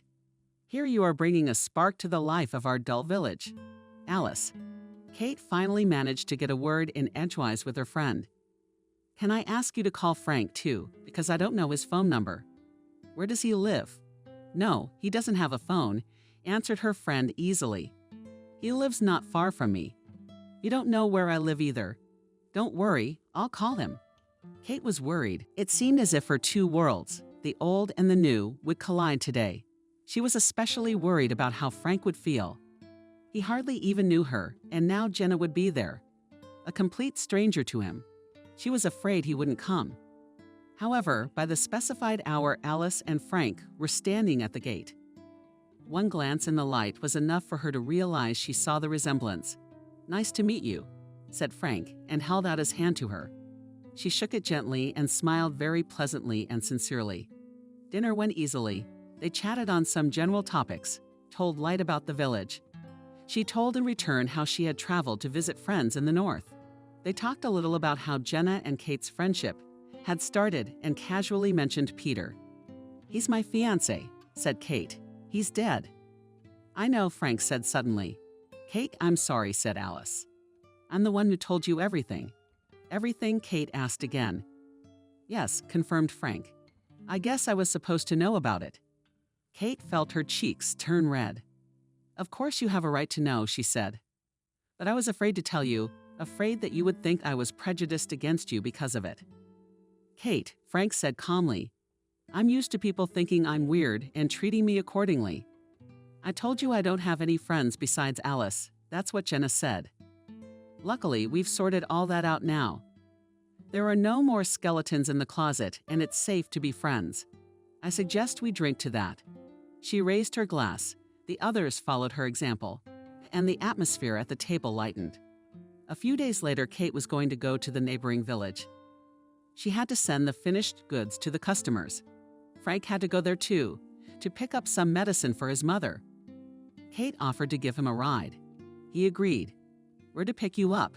asked the girl from Alice's store, and walking up. "There's a road all the way to the end. The penultimate house with red shutters. That's where Alice and Grandma live. And the next one I signal and I'll be out." The next morning, Kate went to look for a really narrow road up from the store. However, her car could easily pass there. As she drove, she saw only 2 dwellings along the way. And then for a long time it was just woods. Kate even began to think that she had gotten the wrong road. But just at that moment she saw the very house with the red shutters. And even farther away there was a small house surrounded by a high dumb fence. No flowers or colors were there. Just wood, like a dwelling from a horror movie, Kate thought. No wonder, having lived in a house like that all his life, that Frank had grown up so withdrawn yet kind. She was walking, as agreed, on cue, and saw a face appear in the window. At first she was even startled. The face was gray-wrinkled, and angry old woman looked at her Dennis Black with gray eyes. This must be Fiddy's mother. Soon he himself came out as well. The face in the window immediately disappeared. "Hello," said Kate. "This is your mom." "Yes," replied Frank. "I guess I should have come out and said hello." "No, you shouldn't. She doesn't really like people." "Well, let's go then." At first she thought Frank was in a bad mood. But the farther they got from the village, the more cheerful he became. He would tell her what places they were driving through, how best to get to this or that neighboring village, and what there was to see in them. "If you want, on the way back, I'll show you one beautiful place." Kate looked at his happy smiling face and glowing blue eyes, and felt a warmth come over her. "I will," she said. The neighboring village they reached after 2 hours was more like the village where Kate had spent her childhood at her grandmother's house. The more populated living forest was not there. Cars traveled along the wide roads. The post office was empty. Only a pretty young worker was sitting there. She must have been glad to have a job at last. She quickly helped Kate with the parcels. After the post office, they stopped at the drugstore and bought everything they needed for Frank's mom. "Do you need anything else?" Kate asked. He thought about it for a moment. "I have to buy something at the store," Frank remembered. "Wait for me outside. I'll be quick, okay?" He was in the store less than a minute and came back, carefully wrapping something in a black heavy bag. "Let's go." Smiling contentedly, the guy said, "Drive on the way back. I'll tell you where to turn." They drove back in silence for a while. Then Frank asked to turn left. "I hope you're not a maniac." Awkwardly, Kate joked. They drove up a very narrow, steep path some more, and then the man asked to stop the car. They walked up the path for another 15 minutes until they were at the top of a small hill. "That's beautiful," Kate said. From here they had a view of the swift, clear creek and its banks covered with lush green moss. They sat down on a large flat rock warmed by the sun. Frank opened the black bag he had brought with him and held out its contents. "Kate, ice cream," she exclaimed. "A white cone with raisins like from childhood." Frank smiled. "You told me you ate them at your grandmother's house in the country. They probably don't sell them anywhere else now," Kate said, licking at the white dome. It tasted just like when they were kids. They sat on a rock in silence, eating ice cream and admiring the view. Kate thought that she had already forgotten this state of calm and inner warmth. Would I be just as happy if Frank wasn't so much like Peter? She thought, but immediately pushed the unpleasant thoughts away. Look, Frank told her quietly and pointed downward. Kate followed the direction of his hand and saw a small red fox drinking from the stream. The girl had never seen wild animals so close before. She was afraid to move. The small predator cried calmly into the water, and when she was done, lifted her muzzle up and looked at the people watching her. Then waved her tail and disappeared into the woods. That's amazing, Kate could only say. Frank laughed softly. I can show you a lot more if you want, he said. And then, for some reason, he lowered his head in embarrassment. I'd like that very much, Kate said. It had been almost 2 months since Kate had moved to the village. And somehow, when she woke up early in the morning, she realized that she felt completely calm and satisfied. It was as if she had found her place in the world. She liked the village nature-liked Summer, her home mouse Swallowed, habitually jumped on the bed and saw that the mistress opened her eyes and good morning to you. Kate said, There are presents from you on the porch again. The cat stretched out on the blanket. Now he left 1 to 4 dead body cars on the porch every day. Kate even complained about it to Alice once. I don't know how to wean him off it. The friend shrugged. I guess I'll break everyone someday and that'll be the end of it. Basically, it's not that bad. My neighbor had a cat. He used to put his prey on the pillow next to his face. It was horrible. Oh huh. Strangely, you've reassured me. My friendship with Alice was also going strong. The girls occasionally went into town together. They even spent the night at Cindy's house. Kate's mother promised that she would come to visit in return, but so far she could not spare the time to leave her stores. But Kate was not bored in the village she was already used to. She said hello if she saw anyone in the store. She was also used to her at the post office, where she went once a week to send orders. What's 10 bags to prepare again? Fun, asked the young Betty employee. Only 6 this time, Kate smiled at her. I'm subscribed to your page, Betty announced cheerfully. Oh, thank you. It's my pleasure. I was thinking about ordering a sweater for fall from you. Sure. The girls discussed the details of the order and parted satisfied with themselves. On the way back, Kate suddenly decided to stop by the place where she and Frank had eaten ice cream. She was afraid that she would get lost alone and would not find it. However, she remembered the way. She sat down on a rock. It was as warm as the last time. There were no animals near the stream, but she decided to sit and wait anyway. And somehow she didn't notice herself dozing off. Kate, there was a quiet, affectionate, and very familiar voice above her. She slowly opened her eyes. Next to her on a rock sat Frank. Hello, said Kate. How did you get here? I went for berries. He showed me a full bucket. I was just passing through. I thought I'd take a break, sit down. I see you asleep. Is that a nice coincidence? I'll take it. I'll give you a ride home. As they were walking to the car, Kate asked how you were doing. What's new? I haven't seen you in a week, he shrugged. Yeah, nothing much, really. I'm still working on berries and mushrooms while it's in season. And it's nothing new with you either. They drove in silence to the village. Near the store, Kate wanted to turn up to Frank's house, but he suddenly said, Get me out here, please. What Kate didn't understand was why he pressed his lips together. And then he said, Mommy will be upset. Why doesn't she really like me hanging out with anyone? She's afraid I might be influenced. What are you talking about? Frank sighed. I know it sounds weird, but my mom is a very complicated person. I'm all she has. And for some reason lately, she's afraid I'm gonna leave her. She's afraid someone's planted that thought in my head. Then he suddenly blushed, but he pulled himself together and added, She's afraid someone will take me away from her. Wait a minute, Kate clarified. Are you saying that your mom is jealous of you of me? I'm sorry, Frank repeated without looking up. I was going to ask you to dinner tomorrow. But he was already out of the car and walking toward the house without looking back. Kate sighed and leaned back helplessly. Suddenly, she remembered that she needed to buy some feed, swallowed, and walked into the store. Hi, her friend greeted her cheerfully. Hi, why so glum? Oh, I'm fine. So, Kate, is it written all over your face? Go ahead and say it. Kate sighed. You can't hide anything from that Alice. Frank doesn't seem to be hanging out with me anymore, she said gloomily. Her friend's eyebrows went up. Did you do something to offend him? No. So then Kate couldn't help but snicker. His mom won't let him. She expected Alice to back her up. But surprisingly, her friend only sighed heavily. I understand your resentment. But remember, I told you that Nina is a woman with a difficult character. I remember, of course, I saw her in the window, not the most pleasant woman. But I didn't know Frank was a mama's boy. Kate saw her friend frown as if she'd heard something unpleasant.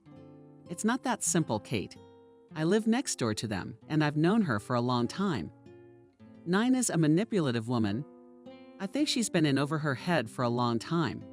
She's obsessed with her son. She's got nothing in her life but him. She never has, never will. And I don't think he had anyone but his mother until recently. He's more or less friends with me now. And the fact that he's talking to you is a huge step. Kate sighed. Maybe you're right. It's hard for me to understand it yet. Please don't jump to conclusions. Okay, I won't. Back at home, Kate was pensive. She kept trying to imagine what was going on in that gray wooden house. What was that ugly woman like when she was young?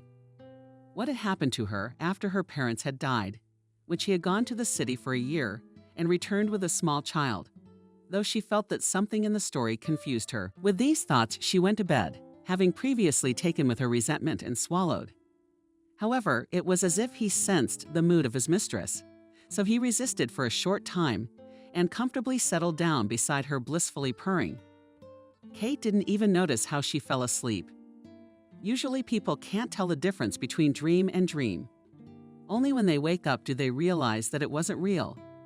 But for some reason, this time she immediately realized that she was asleep. The girl sat down on the bed. The cat lay quietly beside her. A large full moon shone through the open door, and Kate was not at all surprised when Peter walked in. She had no doubt that it was he and not Frank. The difference between them was obvious to her now. Hello, he smiled. Hello, Peter.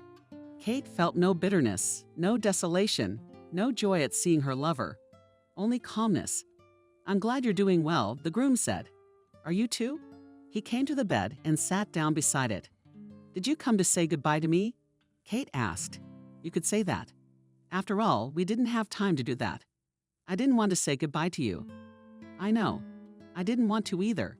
But it just happened. Sometimes I think I worry too little about you, Kate admitted.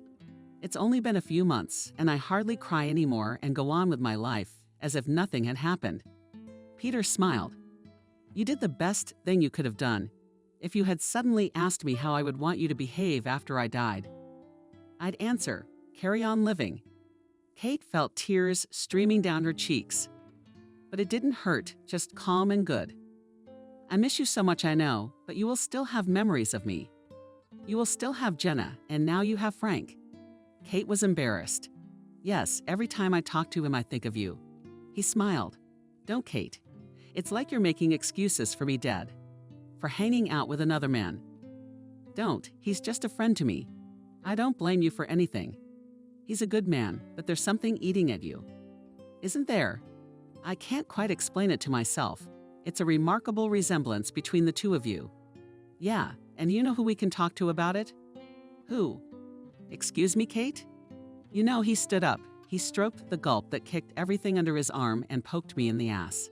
Goodbye, Kate. You'll be all right. Goodbye, Peter. Kate woke up and quickly sat up in bed. Everything looked as usual. The door was closed, the moon was shining through the window, and the cat was sleeping next to her. Only her heart was racing and her pillow was wet with tears. What was that? The cat, already accustomed to the monologue of the mistress, indifferently turned over to the other side. Who am I supposed to talk to? Clearly not with Frank. Nina Nahaj. The mere thought of her made Katja shudder. Without solving the problem, she talked herself out of it and fell asleep. Only in the morning her phone woke her up. Hello, daughter. Mom's voice sounded. How are you? I'm fine. Mom, why are you calling so early? There's something going on. Cindy sighed. Peter's mom called me, and she wanted to pick up some of his stuff as a keepsake. I didn't want to bother you at first. But then I thought you should decide what to give her.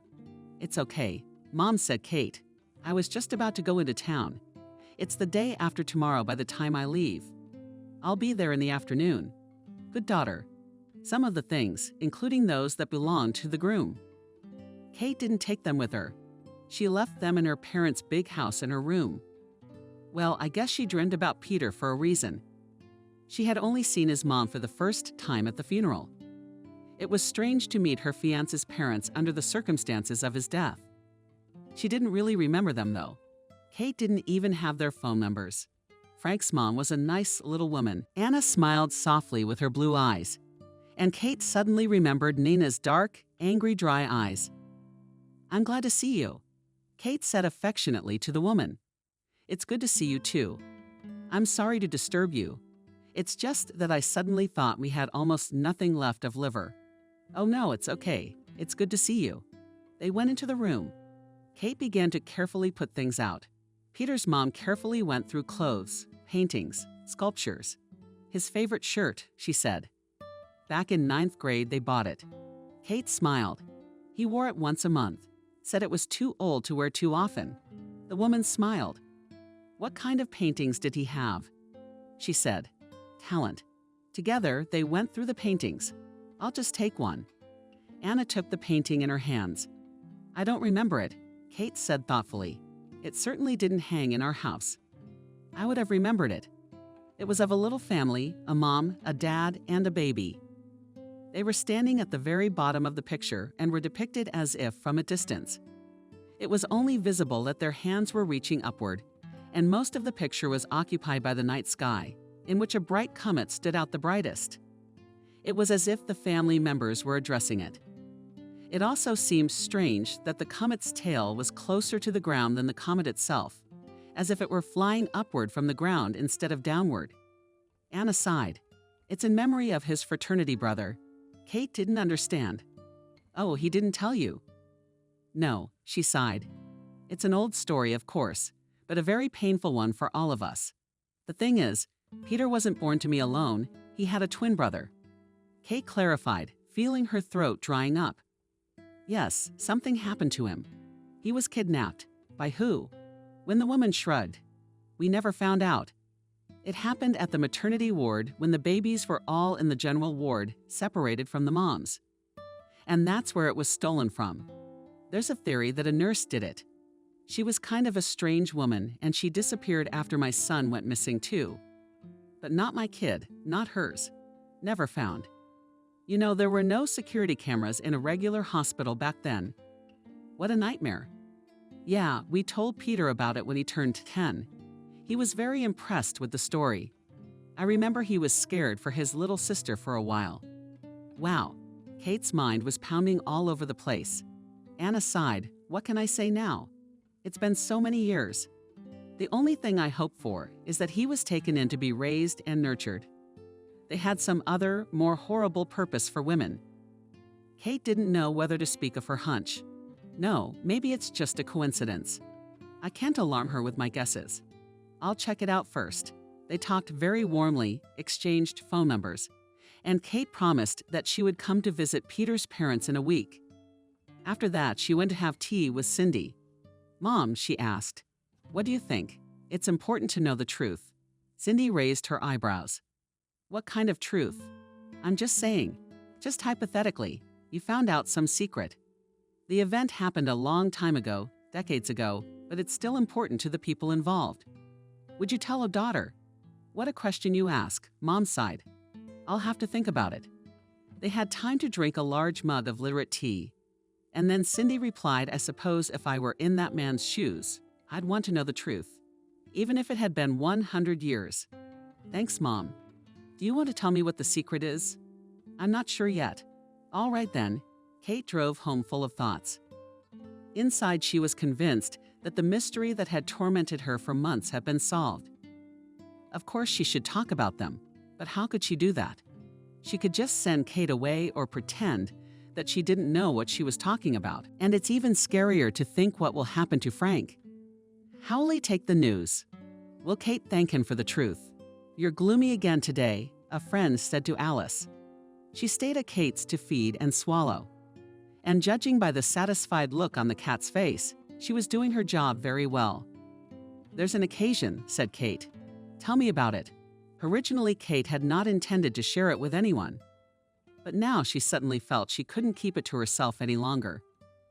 Alice listened without interrupting, only her eyes got bigger and bigger. When Kate had finished, she told Kate, now it was clear what was clear. Yes, everything. Take looks at least. Frank black hair is blue-eyed and Sima doesn't want for eyes and her hair seems to be blonde. They were when she was young and she's too old to give birth to him. Alice, that's not proof yet, but the friend is only annoyed. She waved her hands. Yeah, wait, she also never talked to anyone. Never left the village after she came back with the baby, like she was hiding. Maybe she just didn't like it in the city. Yeah, that's why the police are looking for her. And Frank? Kate asked. I mean, he must have been immunized. He went to kindergarten through high school. Alice shrugged. I don't know about vaccinations. I don't think he went to kindergarten to school. Yes, he did. We had one in the next village. I was the only one who graduated. Well, he's got his papers. She must have registered him as her son. Kate?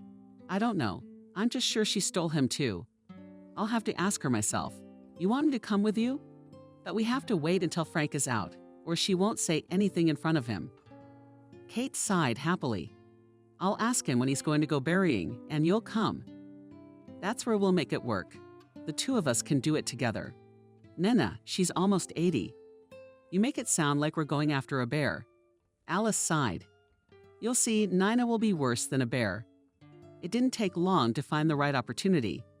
A day later, Alice called her friend under the ride. Frank left, just parked in front of my house.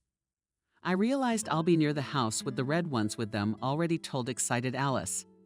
Let's go, yeah. They approached the gray house. And Alice resolutely put her hand somewhere between the boards of the fence near the gate and opened the gate, she explained. Maybe we better not call her unexpectedly. And now you're barricaded and you can't get it. They went through the courtyard. Kate noted to herself how neat and tidy everything was there, all the tools under the awning laid out on shelves. They came to the front door. Alice knocked quickly on the door. It's Alice. She resolutely opened the door. Kate sighed and followed her. Inside, everything was very simply furnished, and there wasn't a single bright-colored object. There was only the gray, almost black color of old wood in the four walls dragged and the floor, wooden tables, chairs, a sideboard hung with wooden dishes on the walls, a large cast iron pot on an old Russian stove, taking up almost half the house. What do you want? A hoarse, gruff voice sounded, as if it were a man's. Kate only now saw that the far side of the house was separated by dark blue curtains. It must have been the bedrooms. That's where Nina quietly came out from. Kate felt goosebumps run down her neck. Despite her age, Frank's mother looked imposing, of medium height, wearing a black dress and a black scarf with dark eyes. Her face was covered with a thick network of deep wrinkles. Her hands looked like the dried roots of an old tree. Good afternoon. Nina said hello to Alice. The old woman in response only shook her lips, not taking her eyes off Kate. Hello, said the latter. I don't know you. Nina finally answered. Quiet. My name is Kate. I'm a Sim. They want to shake, lips, and immediately interrupted her. Why have you come here to see my son? After those words, it was as if she looked like a strange mixture of birds of prey and a spider. Her sharp nose stretched forward, her eyes staring as if they wanted to tear her apart. Kruchkova and hands clutched into the back of the chair. No, said Kate resolutely. We came to you. Here Nina was surprised and wary. What could you possibly want with an old woman? To talk, said Alice. We will sit down, Nina did not equal. The old woman nodded reluctantly. The girls sat down. She too sank heavily into a chair. The thoughts in Kate's head raced haphazardly. Yesterday she had been preparing, imagining this conversation, but now it was as if she had forgotten everything she wanted to say. Fortunately, Alice came to the rescue. She began without preamble, with all her characteristic directness. Frank, that's not your son. Nina slammed Kate quietly for a second, and it seemed that fear flashed in her eyes. but she immediately pulled herself together with a contemptuous grin on her face. "What are you talking about, girl?" Alice nodded calmly. "You stole it from the maternity hospital 27 years ago when you worked there as a nurse." "Lies." Kate flinched, not expecting such a powerful voice from an older woman. "Frank is my son and mine alone." It seemed she was about to get up from the table and throw them out. But Nina continued to sit still. "And Kate said I know Frank's parents. His mother is still grieving the loss of her son. I'm his mother," stubbornly repeated Nina quietly, and after a pause added, "especially since she still has a second son. He died," Kate said, "a few months ago. And now she wants to take my Fedchenko." She got angrier and shook her head desperately. "No, he's mine. He should always be mine. I've never had anything in my life. And no one has ever loved me, not my father or my brother. No man had ever looked at me, and then I saw him. There were two of them. Why would she have two identical sons? It was a sign that one of them was going to be mine." She looked into the distance with unseeing eyes, and a smile suddenly appeared on her face. It didn't even make Nina look any younger and less scary. "I was not going to collect anyone. I just stood next to the beds and thought, why someone has two children at once, and I have none. I looked at them. One was sleeping and the other suddenly opened his eyes and looked right at me. I reached out my hand and wanted to pet him, but he suddenly clung to my finger and wouldn't let go. I realized it was a sign that I would die if I left here without him." "So how did you get out of the hospital with a newborn baby?" Alice asked. Nina shrugged her shoulders. "Just did it late at night. I know what time the guards go to bed, though they shouldn't by rule, but from 1:30 to 4 they usually plow through. I waited until the babies were fed, put to bed. The nurse left for rounds in a neighboring ward. There was a shortage of them then, so one was working for two at once. I went over and took Frank. He didn't even wake up. Where did you go with the baby? Home? I took my breast milk with me.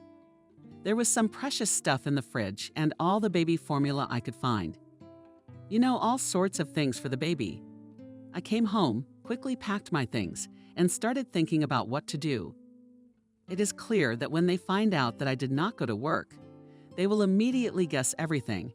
I was living in a dorm room from the hospital.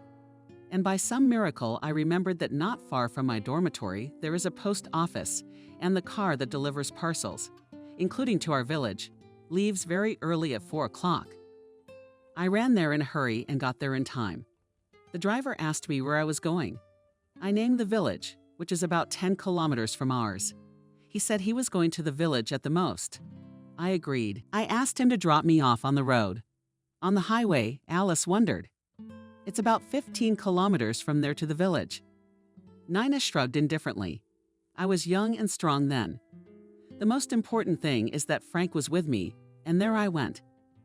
I don't even remember that it was hard. I just walked and walked. Kate, shocked, remained silent, and Alice continued her questioning. Didn't they ask questions in the village when you suddenly appeared with a small child? Did the old woman shrug her shoulders? Who needed me? Well, they scratched their tongues, saying that a crazy old maid from the courtyard of the Old Believers had brought the child into the underground. And then we went on with our lives. New gossip arose, there was silence, and Kate decided to break it. And you weren't going to tell Fyodor the truth. Nina shook her head. Only if before you die you don't have to wait so long. A familiar voice sounded from the open window, and a moment later Frank himself walked in. Nina quietly turned pale.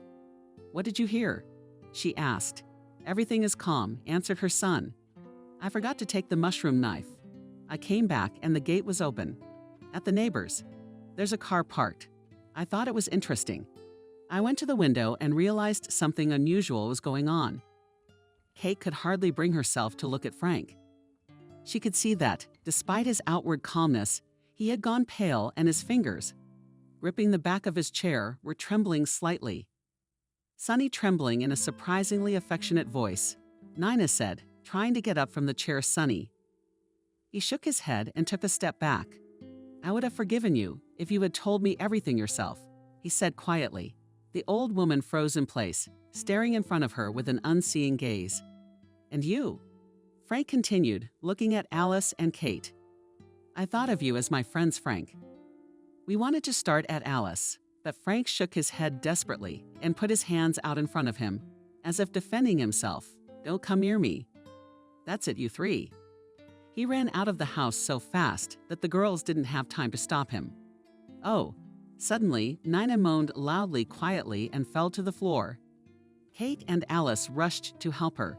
They struggled to lift her up, dragged her to the bed, and laid her down. Kate unbuttoned her collar, her dress opened the windows. Alice fetched water and lost face neck, chest, old woman. Carelessly called her Alice. How are you feeling? Let's take you to the hospital. Nina shook her head negatively. Get out of here. In an unexpectedly firm voice, she said. But it was Alice Nina who started it. There screamed the old woman. She sat up abruptly on the bed, making her sparse gray hair fly in all directions, making her look even more like an old witch. The old woman's eyes glittered. Let's get out of here, she hissed. And God forbid I want to see you again in my life. The girls hurriedly ran out of the house. Yeah, the conversation didn't go according to Delano's plan, Alice said cheerfully. I'd say we've exceeded the plan, Kate replied grimly. Alice to the circus. There's a feeling, geez, we should go look for Frank. Alice suddenly pulled out her phone and looked at the screen. Oh, it's getting late. I should have opened the store a long time ago. She looked at her friend. She looked at her friend. Kate waved her hand. Don't worry, I can do it alone. Especially there is one guess where to find him. I'm sure you do. But okay, I'll run then. Call me if you need anything. Kate started the car. She really hoped that Frank would go exactly to the place he had shown her. His car.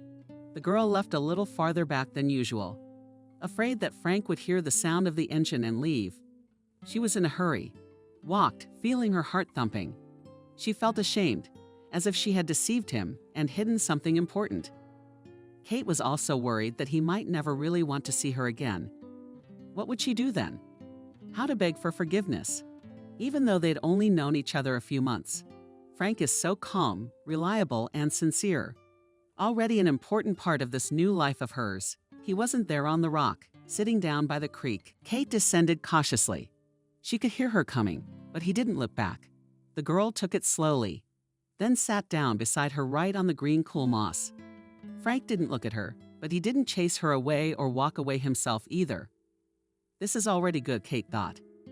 They stared at the water in silence for a few minutes, but then she couldn't stand it any longer and spoke first. I'm sorry, I wasn't going to hide anything from you. I just wanted to check it out first. It seemed so implausible, like the plot of some cheap detective story. At least it was. Before that, it was like my life had no plot at all. Or rather, I'd say it was as if the author had invented me 27 years ago and then forgotten. And all this time, nothing was happening in my life. He finally turned and looked at her strangely until you showed up. I immediately realized that our meeting was not accidental and would lead to something. I walked, agonized, lay awake at night. Kate grinned sadly. I'm sorry I didn't live up to your expectations. Surely you must have thought something good would happen. He smiled. A lot more has happened than I could have imagined. Don't think I'm not as stupid and naive as I sometimes seem. I never thought you were. I suspected something.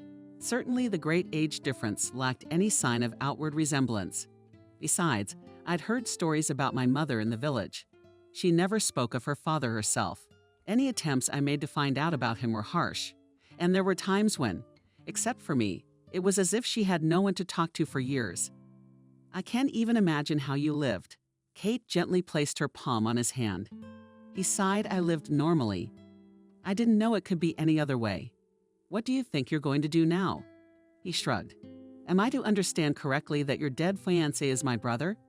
Yes, and his. I mean, our parents are alive, and we have a younger sister. He's got a whole family. They know about me. No, I've decided to check with Nina first, not Nina. Then I'll tell you and them if you want to. You've known for a long time. I went to town for a few days to give Peter's mother some things. And I found out by accident that there was a twin brother who was kidnapped from the maternity hospital. That's when it all came together in my head. Frank sighed and rubbed his eyes with his hands. It's crazy, that's for sure. I don't even know what I'm feeling right now. The secrets that have plagued me for so many years have been revealed. And instead of being happy, I just want to stay in this forest and not go anywhere. I understand. But at least now we can understand our communication with you. What do you mean, Frank? He turned away, avoiding her eyes. It seemed to me as if we were developing a special bond. It all makes sense now. Did you see me as your dead fiancé? Kate froze. No, she screamed. You think I didn't think about it? Maybe I was attracted to you at first because of the resemblance. But you have nothing in common with Peter except looks, and I've been hanging out with you because you are you. Frank breathed a sigh of relief. I'm sorry, Kate, I just can't stop thinking about it. Let's go, she suggested. Nina must be worried. She didn't know whether to call Nina Peter's mom now, and that made it awkward. Frank seemed to notice her embarrassment. Let's go. I'm not sure I want to see her right now, but we need to make sure she's okay. If you want, Kate offered, you can sleep over at my place. He looked at her uncertainly. Wouldn't that make you uncomfortable? Not at all, and Swallow will be just happy. He adores you. Frank smiled. Okay, let's go to my place and then to yours. Kate stayed waiting in the car. She was even afraid to imagine what was happening in the small gray house now. Nina would probably sob, begging her son to stay, or cursing Kate, or faking a heart attack. Either way, she won't just let him go. 20 minutes later, however, Frank came out of the gate, gloomy as a cloud. Let's go, he said. Kate didn't ask anything. The two of them. At Kate's house, they felt good and comfortable, as if they had been living together for years. Frank offered to cook dinner, and Kate even had time to work. It was delicious, she said, as she piled on more fried potatoes with meat and mushrooms. Are you a talented cook? He smiled. Thank you. While I was cooking, I was thinking about something. What was it? About my real parents and my sister. I'd like to meet them. Kate nodded. Okay, except I don't know if they'd want to meet me. Would it make their lives better? Kate thought for a moment. I'll try to get them ready. I'm going to visit them for dinner just last week. I'll talk carefully and find out everything. Frank looked at her gratefully. Are you the most wonderful person in the world, Kate? Oh, please. If it weren't for me, you'd be living without worrying about all this. He shook his head. No, we've been over this. Everything happened the way it was supposed to. You talked to Kate about it. To your mother. Frank sighed, not ready yet. Just said I'd come by tomorrow. I don't know. I guess she'll always be the woman who raised me. At the same time, when I think about how much grief she caused my real parents, and how my life would have turned out with them, I don't want to see her again. I don't know what to say, Kate replied. Having you by my side right now is already helping a lot. Swallowed, jumped Frank on his lap. The man smiled and stroked the cat. As promised, the next weekend, Kate came over to Peter's parents' house for dinner. They greeted her very warmly, and the girl thought it was a pity they hadn't met sooner. She had been thinking for days about how to start a conversation, but she hadn't come up with anything. I have a very strange question for you, Kate said. Anna and David looked at each other in surprise. Sure, Kate, ask what you want, said Anna. Are you thinking about Peter's missing brother? For a few seconds, the room became quiet. Then the father said carefully, of course, we talk to Anna sometimes. We try to imagine about him, what happened then, where he is now, how he lives, what he does. And why do you ask about that? Mom asked. Kate took a deep breath and then said, I know where he is. What? Asked David. Tears rolled from the twins' mother's eyes. Is it true? Yes. Where is he? What's wrong with him? My boy, he's all right. He's alive and well. Oh God, Anna. She burst into tears. Her husband rushed to the kitchen for water and gave her a drink, then hugged her. How did you find him? He asked Kate. I met him by chance. I didn't even think he could be Peter's brother. It was only last time we talked that I found out and suspected it. He knows about us. Yeah, I told him. Oh my God, he wants to see us. Yes. Oh, my heart's about to jump out of my chest. When can I see him? I can call, and he'll be here tomorrow. Call Kate, please. The parents got terribly worried. they started calling Peter's sister. It turned out that she had been unaware of the situation and was now also shocked by so much news. From the fact that she had a brother to the fact that tomorrow the parents would see him for the first time in 27 years. Anna and David asked Kate to stay with them for the night. She agreed, and left alone in the assigned room, she called Alice, but a friend asked, "How did it go?" Kate sighed, crying, told Peter's sister everything. She was clueless. "You can bring him over tomorrow. They want to see each other." "Yeah, sure, we'll leave in the morning." Kate didn't sleep much that night. She kept trying to imagine what it would feel like for the parents to find their lost son tomorrow. And how would Frank feel right now? Is he ready to meet them? "Good morning," said Mom. When Kate came down to breakfast, "Good morning," replied Kate. Her father was not in the living room, and judging by the dark circles under the woman's eyes, she had hardly slept either. What time would he be arriving? "They left early this morning. They'll be here in an hour or so." "How worried am I?" Anna paced the room nervously. "Tell me what he's like. My son is my boy." Kate shrugged. "Good, kind, caring. He loves nature. He can do a lot of things. He looks like Peter." Yes, outwardly, it is very strange to see that on the same face can be different emotions, different facial expressions. He has a different gait and gestures. "Oh, that's all," the mother said. After a while, David came down. He pretended that everything was fine, but it was obvious that he was worried.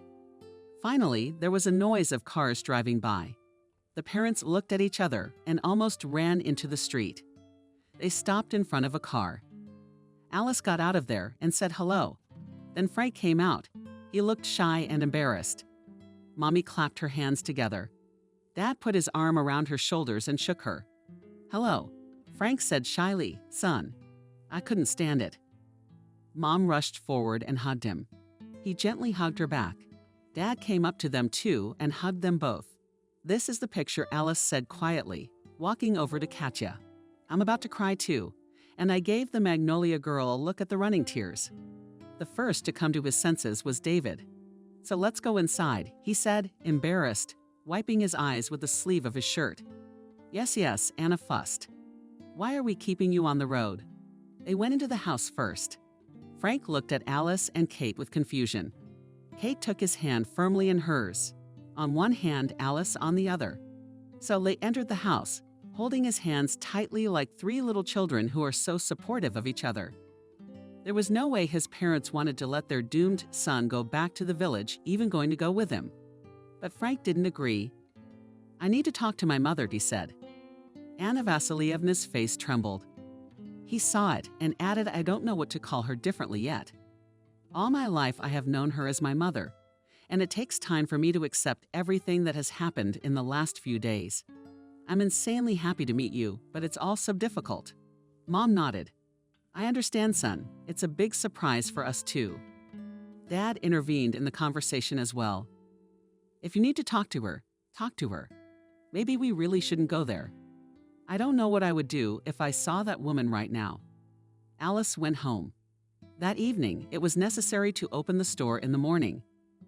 Kate and Frank had stayed the night at their parents' house, and so now they were leaving alone. "How are you?"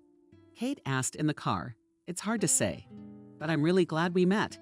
They're great people. It seems like I've always known them, but haven't seen them in many, many, many years. Like Nana, I was afraid she wouldn't let you go." He sighed. "I didn't want to say where I was going. I pretended I was just going into town. But she seemed to have figured it all out, and she gave me one last hug and told me not to hold it against her. Do you? I don't know if that makes sense right now. It's not like anything's gonna change." That's true. They didn't talk the rest of the way, each thinking about something else.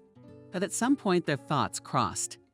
And each thought how good it was that now he was sitting in the car with a person with whom it was so easy and comfortable. And the fact that they had basically met was the best thing ever. Frank asked me to drop him off at the store. "You don't want people to see what you brought back?" I asked Kate. "Of course, she would be upset about that too," Frank said. "But I also need to walk around a bit, find the words. Will you tell me where you've been?" "Yeah, good luck." "Thank you." Kate decided to stop by her friend's store. She was feeling a bit restless and always cheerful and optimistic. Alice was just the thing to cheer her up. "Oh, they're back," her friend greeted her cheerfully. "Or did Frank stay with his parents?" On the contrary, now went to the strawberries. Alice nodded seriously. "Grandma said she had the light on late last night, though she usually goes to bed early." Probably wondering what's going to happen next now, too. Coffee on. The friends were sitting in the backyard when a loud voice came from somewhere in the back of the store. "Frank, Alice. Kate." They ran towards him. Frank was out of breath, pale. "Mom," he said. Looking at them, with frightened eyes died. It must have been the first time Kate had seen all the villagers at a funeral. There really were quite a few of them. Mostly old people, of course, but there were many sturdy men and women over 50. A few young families and even a 1-year-old baby. Sitting still in his mother's arms for the whole ceremony, Frank's parents had come too. Kate read the silent horror in their eyes as they realized where they had grown up and lived their entire lives.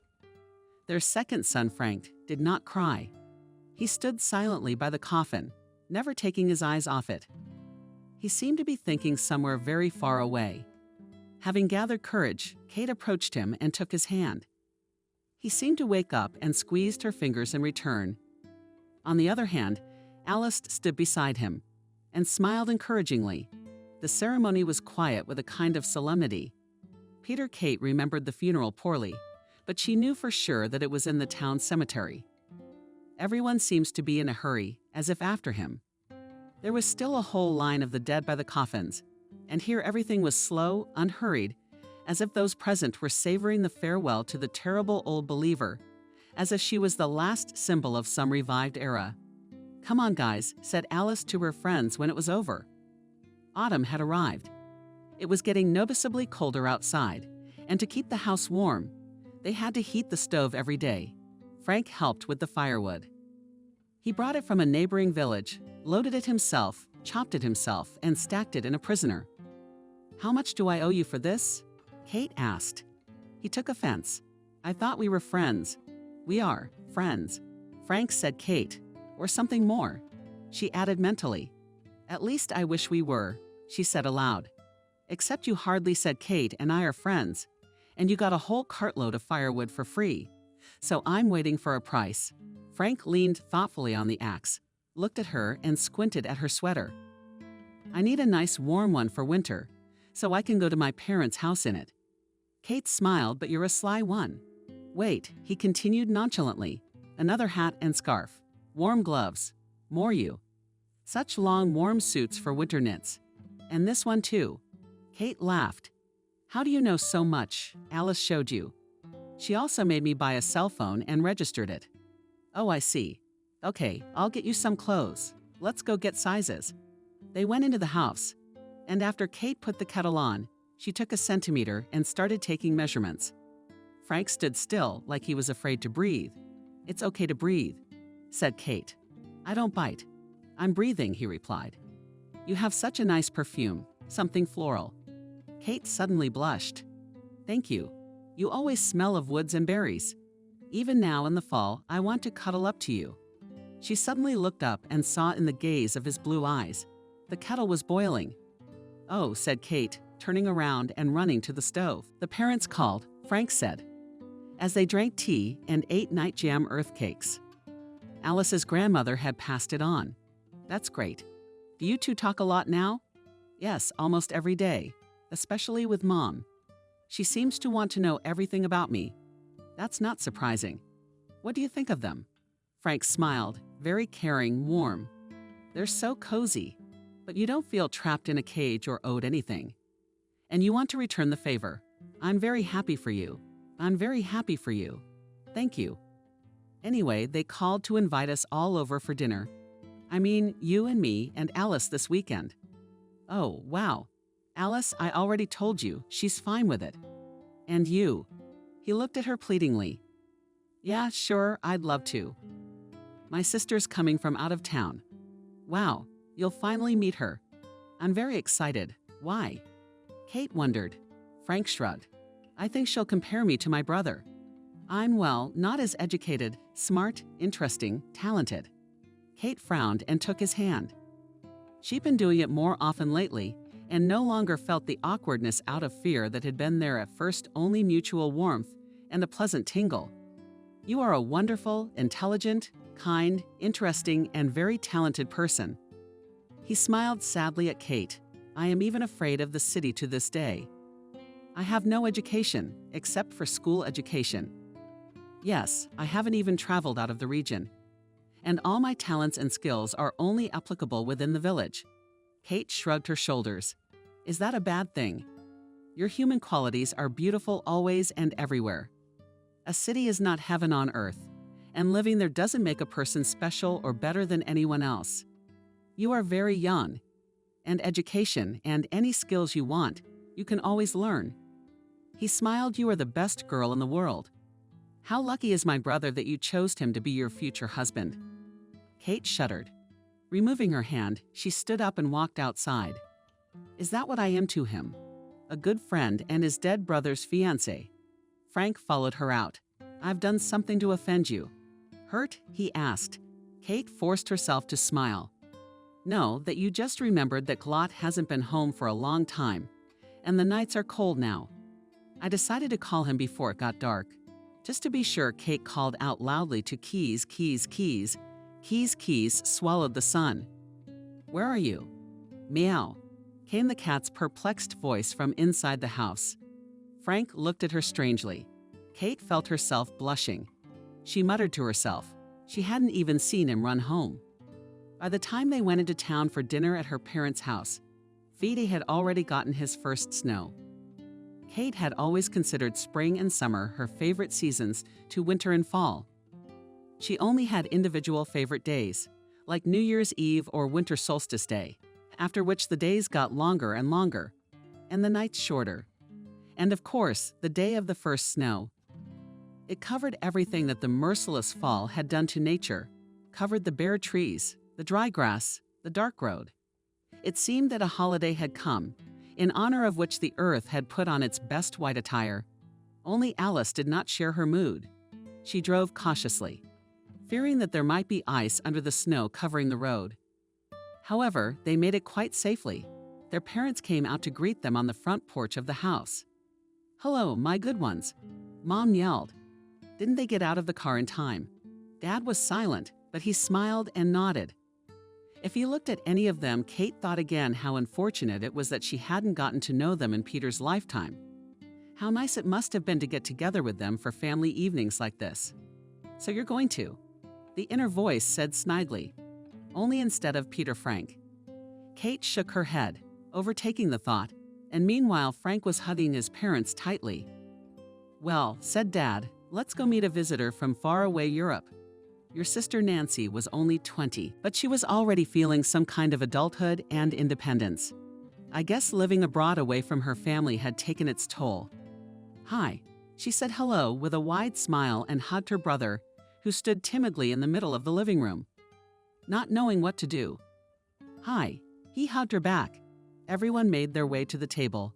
The excitement Frank felt at seeing his sister, and for him she was worried. And Kate had subsided, and now everyone was just enjoying the family dinner and sharing the news.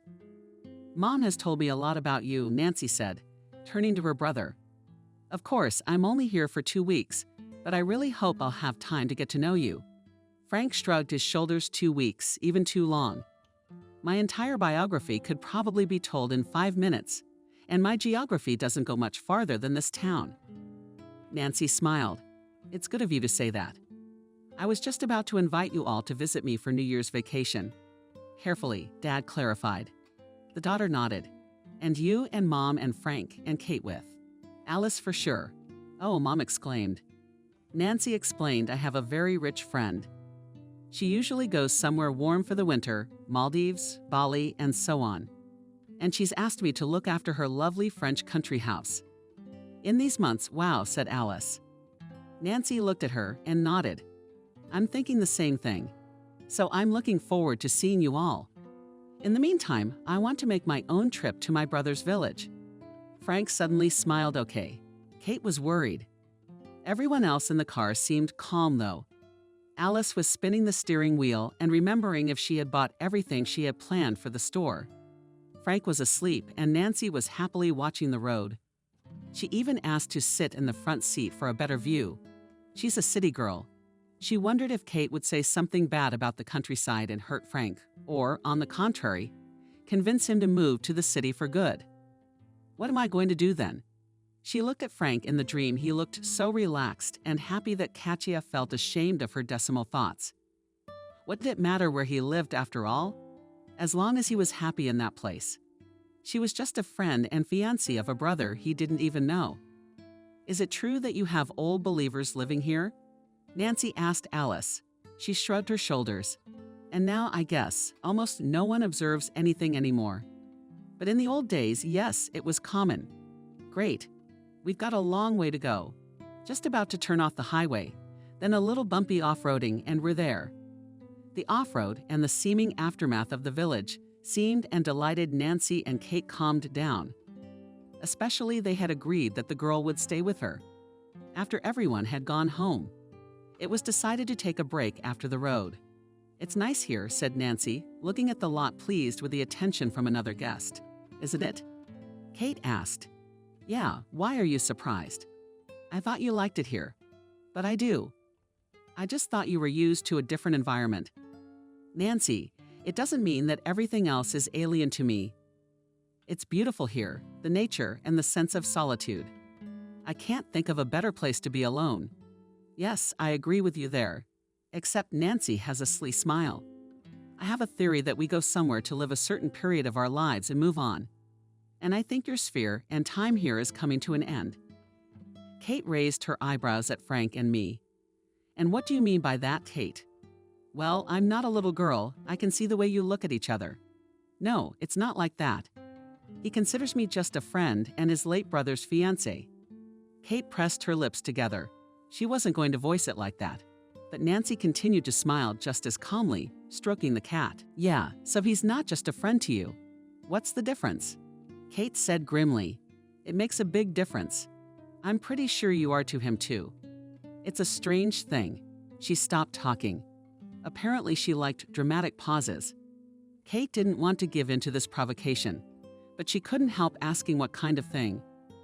Peter became the link that connected you in the beginning. And now he's standing between you. Nancy, I'm sorry, but you're jumping to conclusions, said Kate. She got up and went to the door. Where are you going? I'm going to get some firewood. It's getting cold. Nancy spent the next day exploring the village. She went to Alice's store, and with her brother's help, she went all over the neighborhood. She really enjoyed it all. She would have stayed a couple more days, she told Katya. But there's not much time. I have to stay with my parents and visit my friends. I'm very glad we got to know each other better, Frank said. I too answered him, sister, and I am looking forward to visiting everyone. Especially Alice me. Surprised the girl.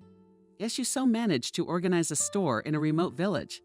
I think when you see how we have everything organized, you'll definitely want to expand your business. Only if you open branches in the neighboring village, Alice joked.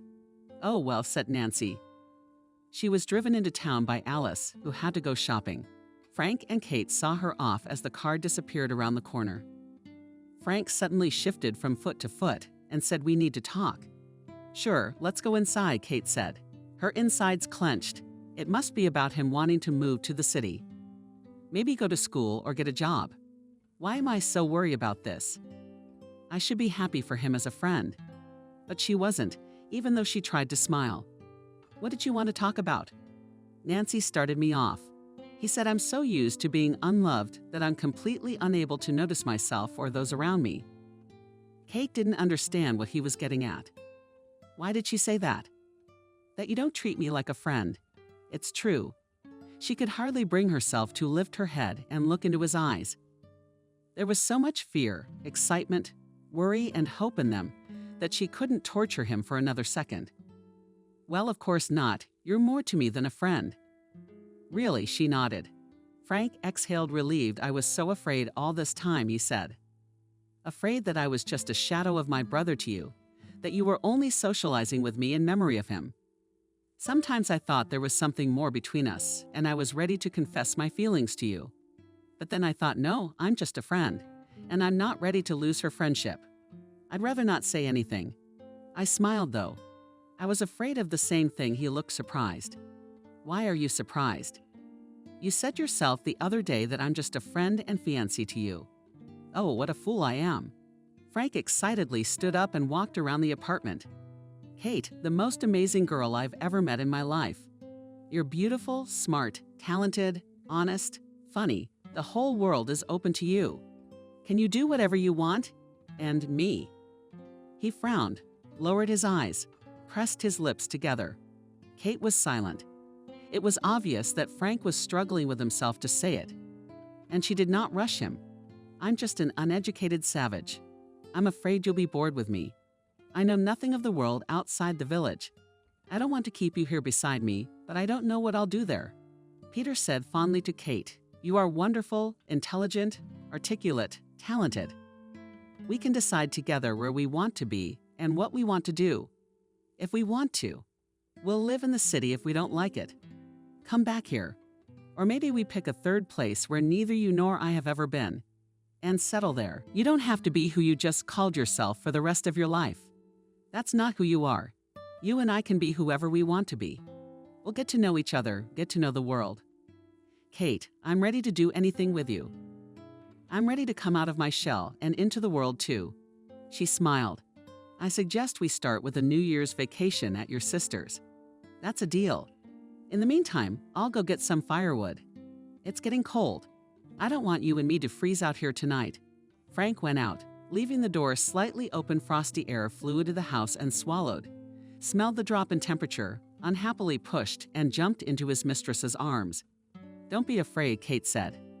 We have someone to take care of us today.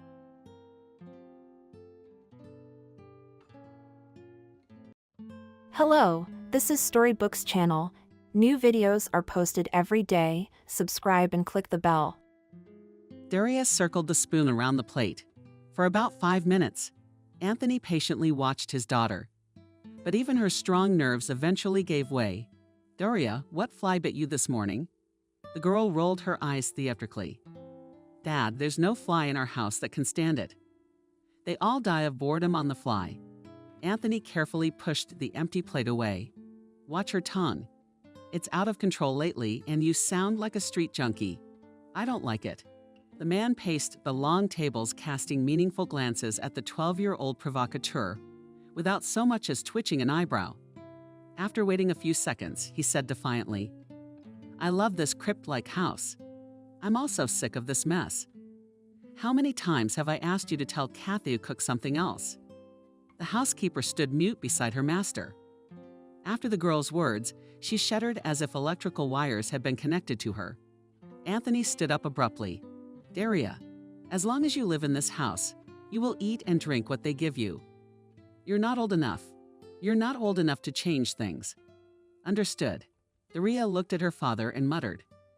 Understood. An oppressive silence hung over the dining room. The girl became defiantly apprehensive. She ate her porridge, but in her mind she was calculating how long it would take her father to travel the distance from one end, from the table to the other.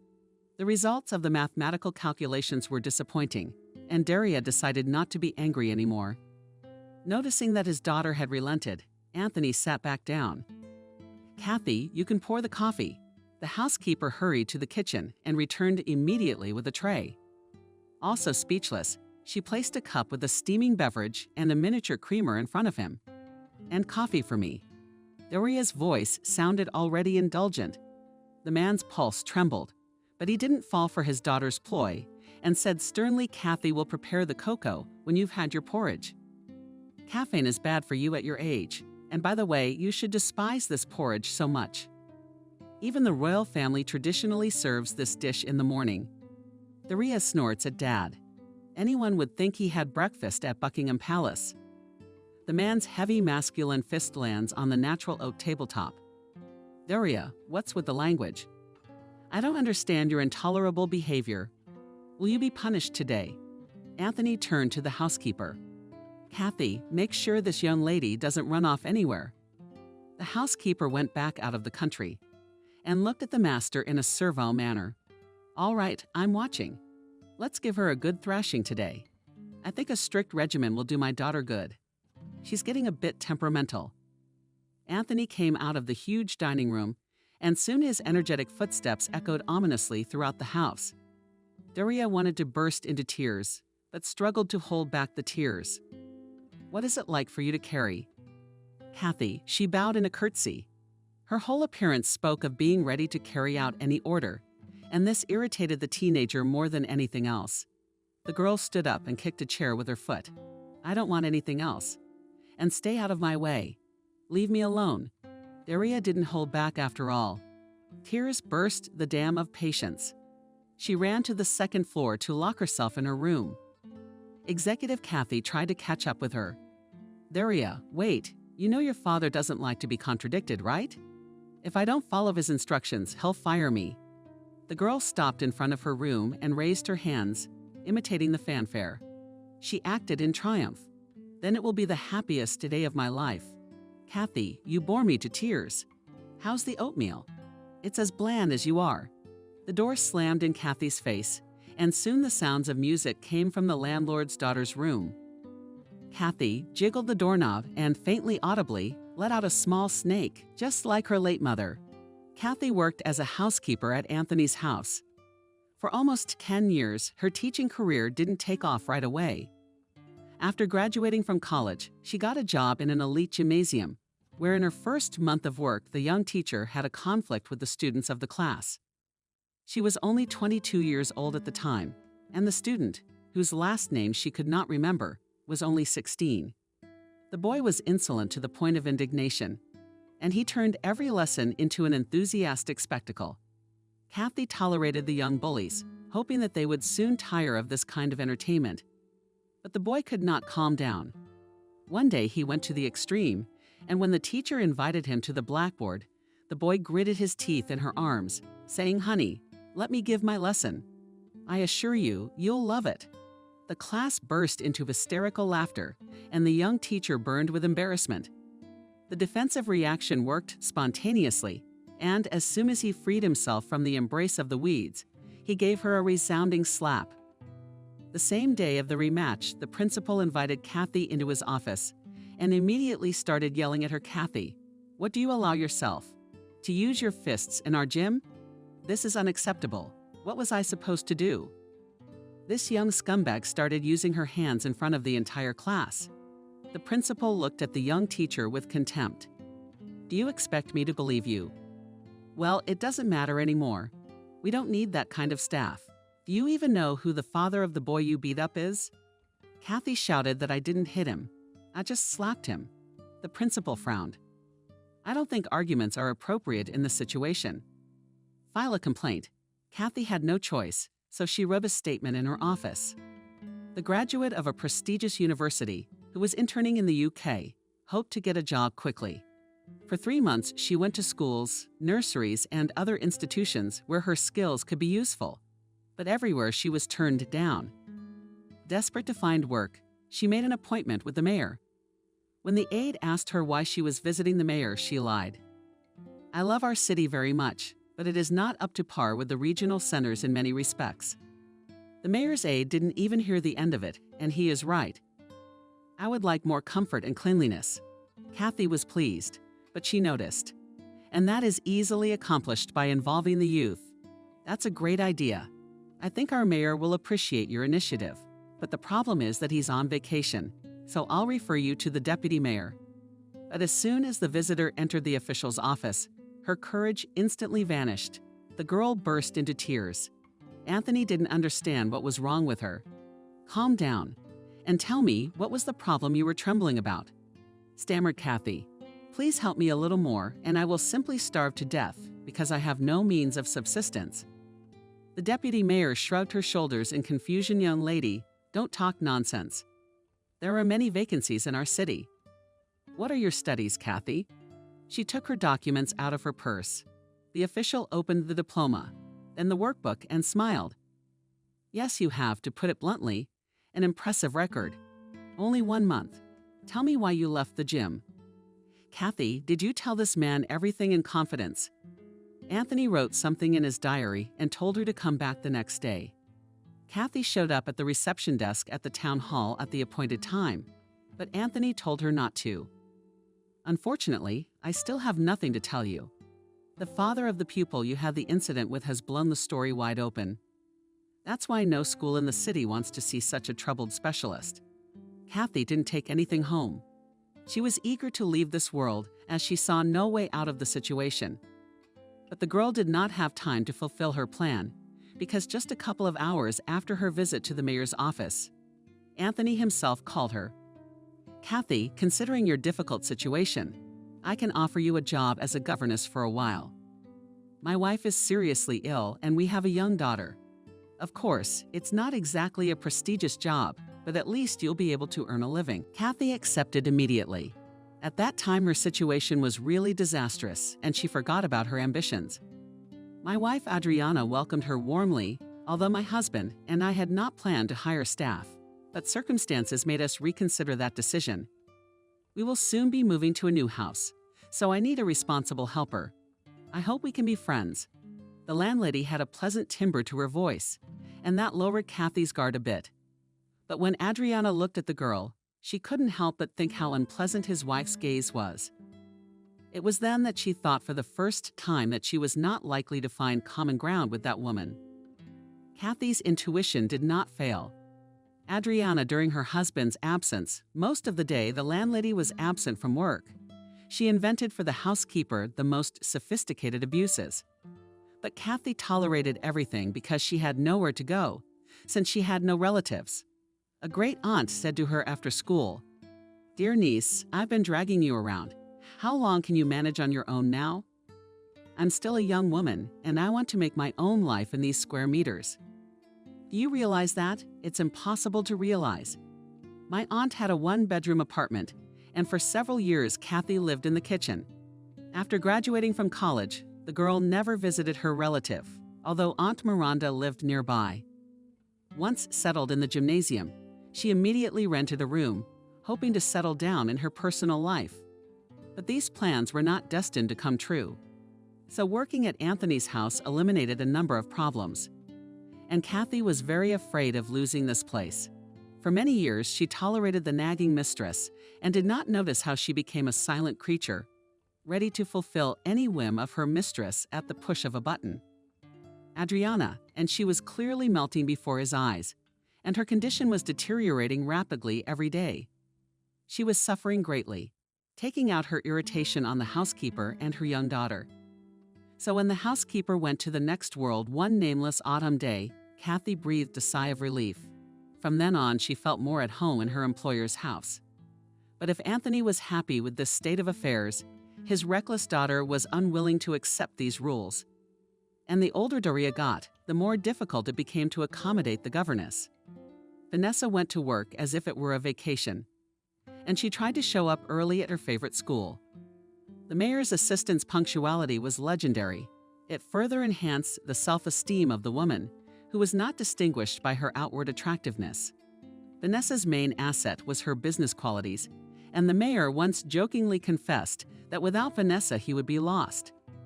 "She is my light in the dark realm of bureaucracy." These words were spoken to Anthony in a small circle of friends many years ago, but they became faithful for the young woman, to whom the male sex paid little or no attention. Every morning she would wake up and mentally repeat "Nellie, hurry up," or "the boss without you will be lost." At first, this phrase was taken with humor. Over the years, it became a motto. By repeating these words, Vanessa gained confidence in her exceptionality. She did not hesitate to point out her mistakes to the boss. She could suggest the right decision. Vanessa was never wrong in her forecasts, so the mayor often consulted her on various matters. Thus, imperceptibly for her and for others, Vanessa gained universal respect. She was never called a secretary, and proudly wore this honorable title of the mayor's assistant. Of course, like any ambitious person, Vanessa wanted more. And when Anthony was widowed, she began to nurture the dream of becoming his wife. Of course, the boss was unaware of his right-hand man's secret plans, but Vanessa, with her usual diligence, worked in that direction. She was almost certain that she would achieve her goal. The only stumbling block was the boss's daughter. The girl immediately disliked her father's assistant. This little beast could read the thoughts of others from a distance. Vanessa tried several times to befriend Daria, but all attempts ended in complete failure. Then the woman went on the sleigh and began to give the boss's daughter small gifts in the form of charms and cosmetics and other trinkets. Daria easily understood this maneuver. Vanessa, and in front of his father, told the aunt, "If you want to buy me, you are trying in vain. It's a pile of junk. Don't waste it. Spend your modest salary." Although the girl's words hurt Vanessa's ego, she didn't even blink, but she threw the ball into the goal with her opponent. Daria, what comes from the heart cannot be measured with money. But unfortunately, young people like you have a somewhat distorted perception of reality and are oriented towards other values. Daria didn't quite know what she was talking about. She felt it was her duty to resist his influence. But suddenly Anthony supported his assistant. "You're absolutely right, Vanessa. My daughter has been talking a lot of nonsense lately, and I often have to blush for her. So please don't be offended." Without realizing it, Daria had helped the woman who was struggling to take her mother's place. Vanessa sighed and shifted into the work groove. She was watering the flowers when Anthony burst into the reception area. Vanessa could tell by the boss's smoldering look that he was in a bad mood today. She instantly wiped the smile off her face and, in an emphasized official tone, told Anthony, "Today you have a conference call with your supervisors at 9:30, and at 11 you are to call the governor." Anthony let out a short one. "I know that, but thanks for reminding me." He strode confidently into the office, returning immediately to the reception desk. "Vanessa, if you don't mind, prepare a report on the work with large and low-income families, orphans, and other people in need of social support until tonight. But don't go into details, just generalities." "Okay, Anthony, I'll do what I can." The mayor's eyes grew warm. "Thank you, Vanessa. I don't know what I'd do without you." The woman's heart fluttered. Happiness after the chief's encouraging words and pleasant thoughts flowed back in a measured stream. "I would do anything to make you happy. You have no idea what a woman in love can do." Anthony had long since forgotten about earthly affairs.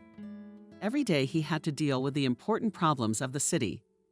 Therefore, that day he had no time to be distracted. The mayor's plans also went awry. When the governor called shortly after the conference call, "Listen, Anthony, are you planning to open a children's art center?" Anthony thought someone had already told him. But out loud he cheerfully replied, "Yes, Stephen. But we haven't decided on a date yet. So you decide you're taking the cake. What's the reason for the delay? You know the objects of social importance we have in the first place." Stephen's displeasure was felt even from a distance. Anthony tried to say something, but the governor kept denouncing him for sloppiness, indifference, and other sins. "What are you doing in the governor's chair? Right, tidying up your city. And tidying up yours. This damn center was supposed to be finished in the spring, and it's already summer. What's the problem? The girls can't handle it, so whip them or give them a ruble. I don't care. Anyway, I'll give you exactly 1 week to fix the flaws. I hope you haven't forgotten that City Day is coming up." "I haven't forgotten, Stephen." "Well, that's good. The opening of the center is in preparation for the event. Invite the big-name guests, invite the sponsors. Not a bad idea to involve your family. It will be homey, warm, and touching. I promise I'll send a TV crew. And I'll probably be there myself." Stephen was famously tough, and Anthony knew perfectly well that his wish should be taken as an order. Inwardly he muttered, "I don't have enough to worry about without this center. Now I will have to take personal control of this facility." The reconstruction of the old gymnasium had long been on the city's agenda. On several occasions, the old building was first to be converted into sewing workshops, so local businessmen had their eye on it. But 5 years ago, Anthony's predecessor said, "This is where the kids are going to be." That's right, because the building was built a century and a half ago with donations from the townspeople.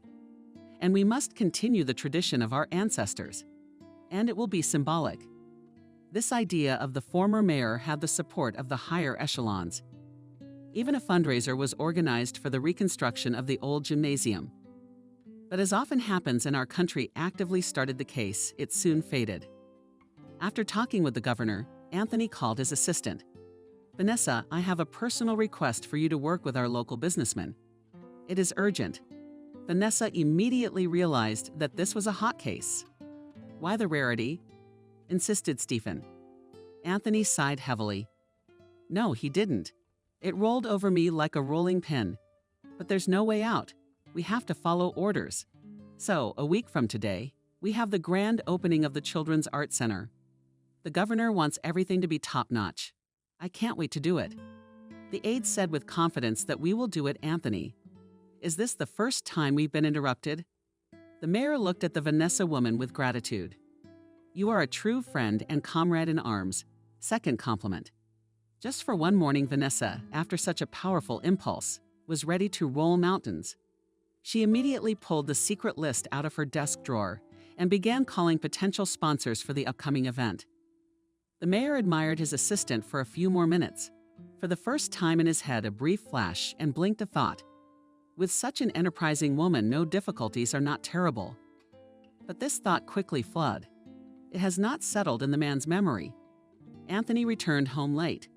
Although he was very tired after a hard day's work, but his mood was on the rise.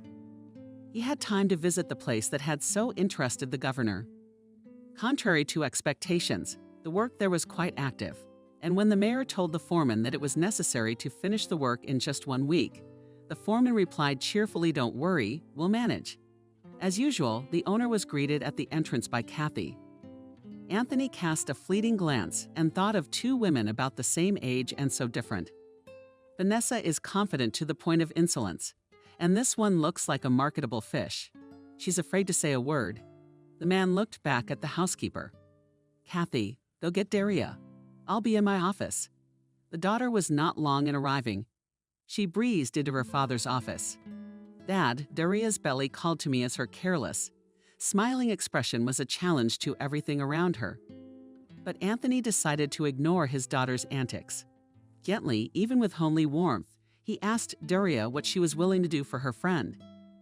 The girl clearly wasn't expecting such a question. Dad, you're doing fine. The man smiled. Do I look like an abnormal person? No, you don't, but you ask very strange questions about friendship. Daria sat on the back of the chair and hugged her father. Dad, you won't believe this, but I don't have any friends I can go to the fire and water with. At school, everyone acts like I'm the mayor's daughter. Even the teachers get angry in front of me. Honestly, I'm sick of it all. I wish I had a sister or a brother. Anthony hadn't expected such a frank confession. He kissed his daughter gently on the forehead. You and I are more or less in the same situation. In front of me, many subordinates also ingratiate themselves. It's true that not all of them are very self-confident people, ready at any moment to come to the rescue. They are the kind of people I usually trust. Daria smiled. You, Vanessa.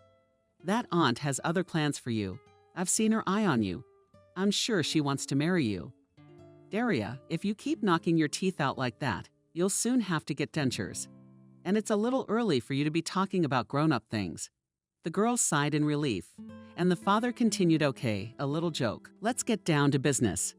The Children's Center is opening in a week, and I want you to help me. Daria glared at her father in surprise. What do I have to do? It's nothing complicated. You have to give a touching little speech. You're a smart girl, and I'm sure you can do it. You'll talk about family, friends, and helping each other. I think it's a personal mission from the governor for you. He even promised to send television crews. Daria paced around the office. And what did he prod his father with? Our people will die of envy. When they put me on TV, I'll do it. I just need the right outfit. The what? Anthony looked at his daughter in surprise, but after a second he slapped his forehead with the palm of his hand. I get it. You mean a suit? Well, yes, you could wear a classic dress. You know, something austere so everyone would think she was a good girl and a model student. Anthony didn't think his 12-year-old daughter could reason like an adult. Daria, you put everything in place. Now all that's left is to prepare for the event. Dad, why do I have to rack my brains? I'll tell Kathy. She'll help me with the speech. Or would you rather tell her? Daria smiled and disappeared out the door. Anthony thought wistfully how quickly his daughter had grown up, a very independent girl making her own important decisions. When his daughter left, the man invited Kathy in. He briefly explained what was required of her. The young girl felt embarrassed because it was the first time in 10 years that she received such unusual tasks from her master. "Anthony, I don't even know what to say. I don't want to let you down, but I'm afraid I can't do it. I've forgotten everything I learned at the university." Anthony got angry. Is it so hard to find a suitable dress for a girl and write 2-3 sentences? Why do you always doubt everything? You need to be a little more confident, and sometimes it's good to take the initiative. Kathy nodded her head a couple of times, and the shadow slipped out of the study into her room, where she was crying from overwhelming anguish. Despair. The master is right about everything. I am like an amoeba. I do not live, but I exist. I can't go on living like this. Such impulses often occurred in Kathy Leonidovna's modest life, but she ruthlessly extinguished them because she was too afraid to change anything in her life. After all, it is much more comfortable to go with the flow than to resist it. Another city day went by in style. Residents were amazed by the magnitude of the party. In a small provincial town, several themed areas were deployed where children and adults could have a great time relaxing. For example, in the park a dance floor was organized for the older ones, where couples danced to the sound of a brass band. The younger ones had fun on the rides, and music lovers enjoyed the work of visiting artists. But the real highlight of the program was the long-awaited inauguration of the Children's Art Center. The governor himself came to town to say a few words. "My friends, dear compatriots, you know that every talent has its origin in the homeland. And I am sure that the opening of the center will reveal new talents in the future. We do not yet know their names, but they will undoubtedly glorify this land. That is why I hand over the symbolic key of the new center to the representative of the young generation of our beautiful city." The square erupted in applause, and Daria proudly took the stage. Cameras clicked from all sides, but she only looked towards the place where the cameraman of the regional television studio was working. The girl gracefully raised beautiful foam keys on her outstretched arms, and without hesitation, delivered her speech. "I am glad to have had the honor of inaugurating the Magic House. They say that each person from birth receives a gift, and for this gift to become a real talent, it takes a lot of work. Therefore, a master jeweler strikes a diamond, and experienced masters light up in the sky small stars of talent. And that these stars in our city will be more." Sounded solemn fanfare and decorated with balloons. The huge doors of the renovated building opened, causing great delight among the audience. Daria handed the keys to the director of the Cultural Center and finished her colorful speech. "They also say that all children's dreams come true someday, and I would like to wish all children on behalf of myself and the city authorities. Don't be afraid to dream." The audience applauded Daria, and this was her moment of glory. As soon as she stepped off the stage, she was immediately surrounded by her peers and acquaintances. "Daria, you're great. I'm so happy for you. You made a great speech. When are you going to be on TV?" It was an obligatory question, and the girl answered confused. "I don't know, they didn't tell me anything." She wanted to ask Kathy, who was by her side during the whole ceremony, but the governess disappeared somewhere. On the stage, the action continued, and according to the script, the godparents were now presenting gifts to the newly inaugurated center. They also spoke words of farewell, and the audience applauded actively. Suddenly, Daria felt dizzy and began to push her way through the crowd. She thought with annoyance, "Kathy, you stupid chicken. How could she abandon me? It's okay, I won't complain about her to Daddy, and he'll give her a good life with pictures." The girl went to the central square of the town. There too, lively music was playing and people were strolling leisurely through the shopping streets.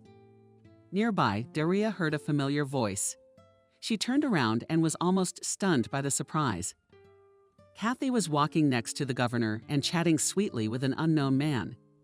The girl wanted to tell the housekeeper everything she was thinking, but he was looking at her so expressively that she forgot all the words. But the most surprising thing was that Kathy spoke to the strange man in German. And she did it with such ease and fluency as if she had not been born in this city, but somewhere not far from Berlin. They walked past, confused. Daria's mood disappeared immediately. Everyone around her was amused, but she wanted to cry with resentment. She muttered to herself in despair. Dad is somewhere entertaining guests. He's a mummy. Kathy has found her own amusement too. I wonder who the guy is with whom she was having such a pleasant conversation. The girl didn't get the answer to that question until late in the evening, after she had taken offense at everyone. Daria returned home and locked herself in her room.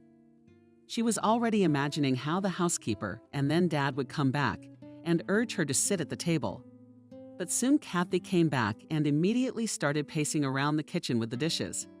After a while, her father pulled up to the house in his SUV, but drove past his daughter's room and didn't even drop the usual on the way. Daria, how are you? Such an ignorant attitude towards her person. People close to her surprised and angered her at the same time.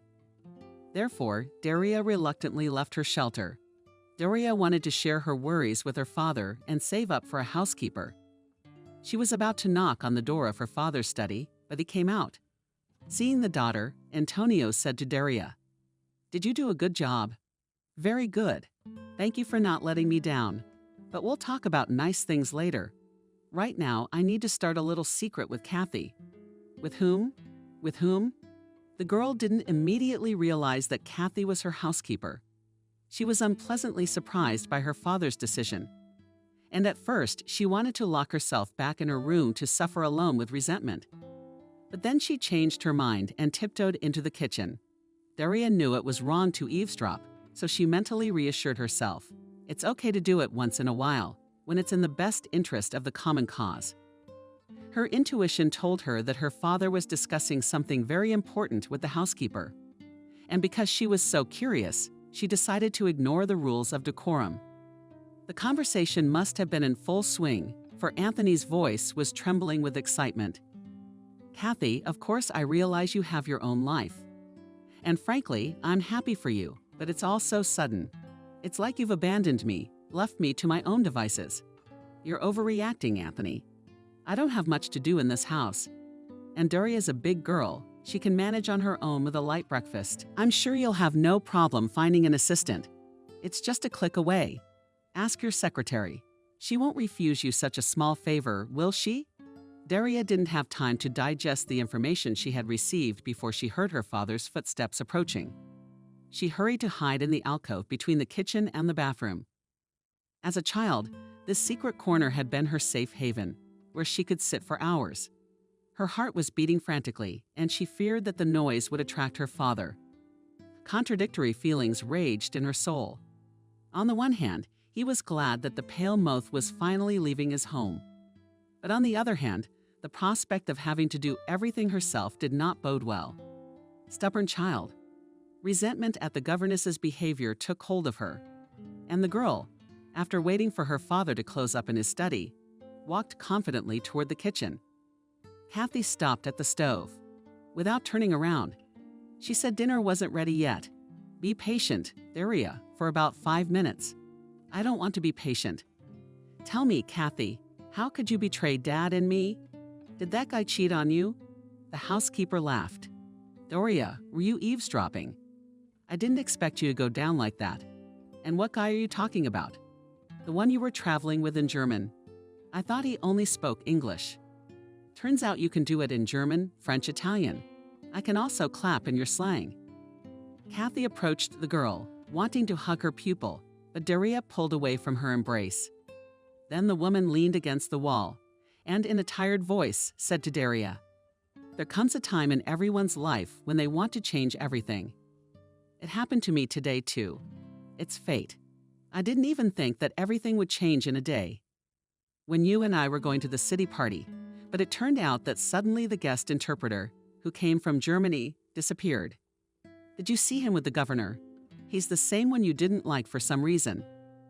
Daria didn't know what to say and sang reluctantly. Kathy laughed again. "By the way, he is a well-known businessman, head of a large company. He wants to open a production plant in the regional center." Daria interrupted the housekeeper impatiently. "Then let him open it. What's it got to do with you? This man has offered me a job I've never dreamed of. The girl had recovered from the shocking news. She commented with derision. I see.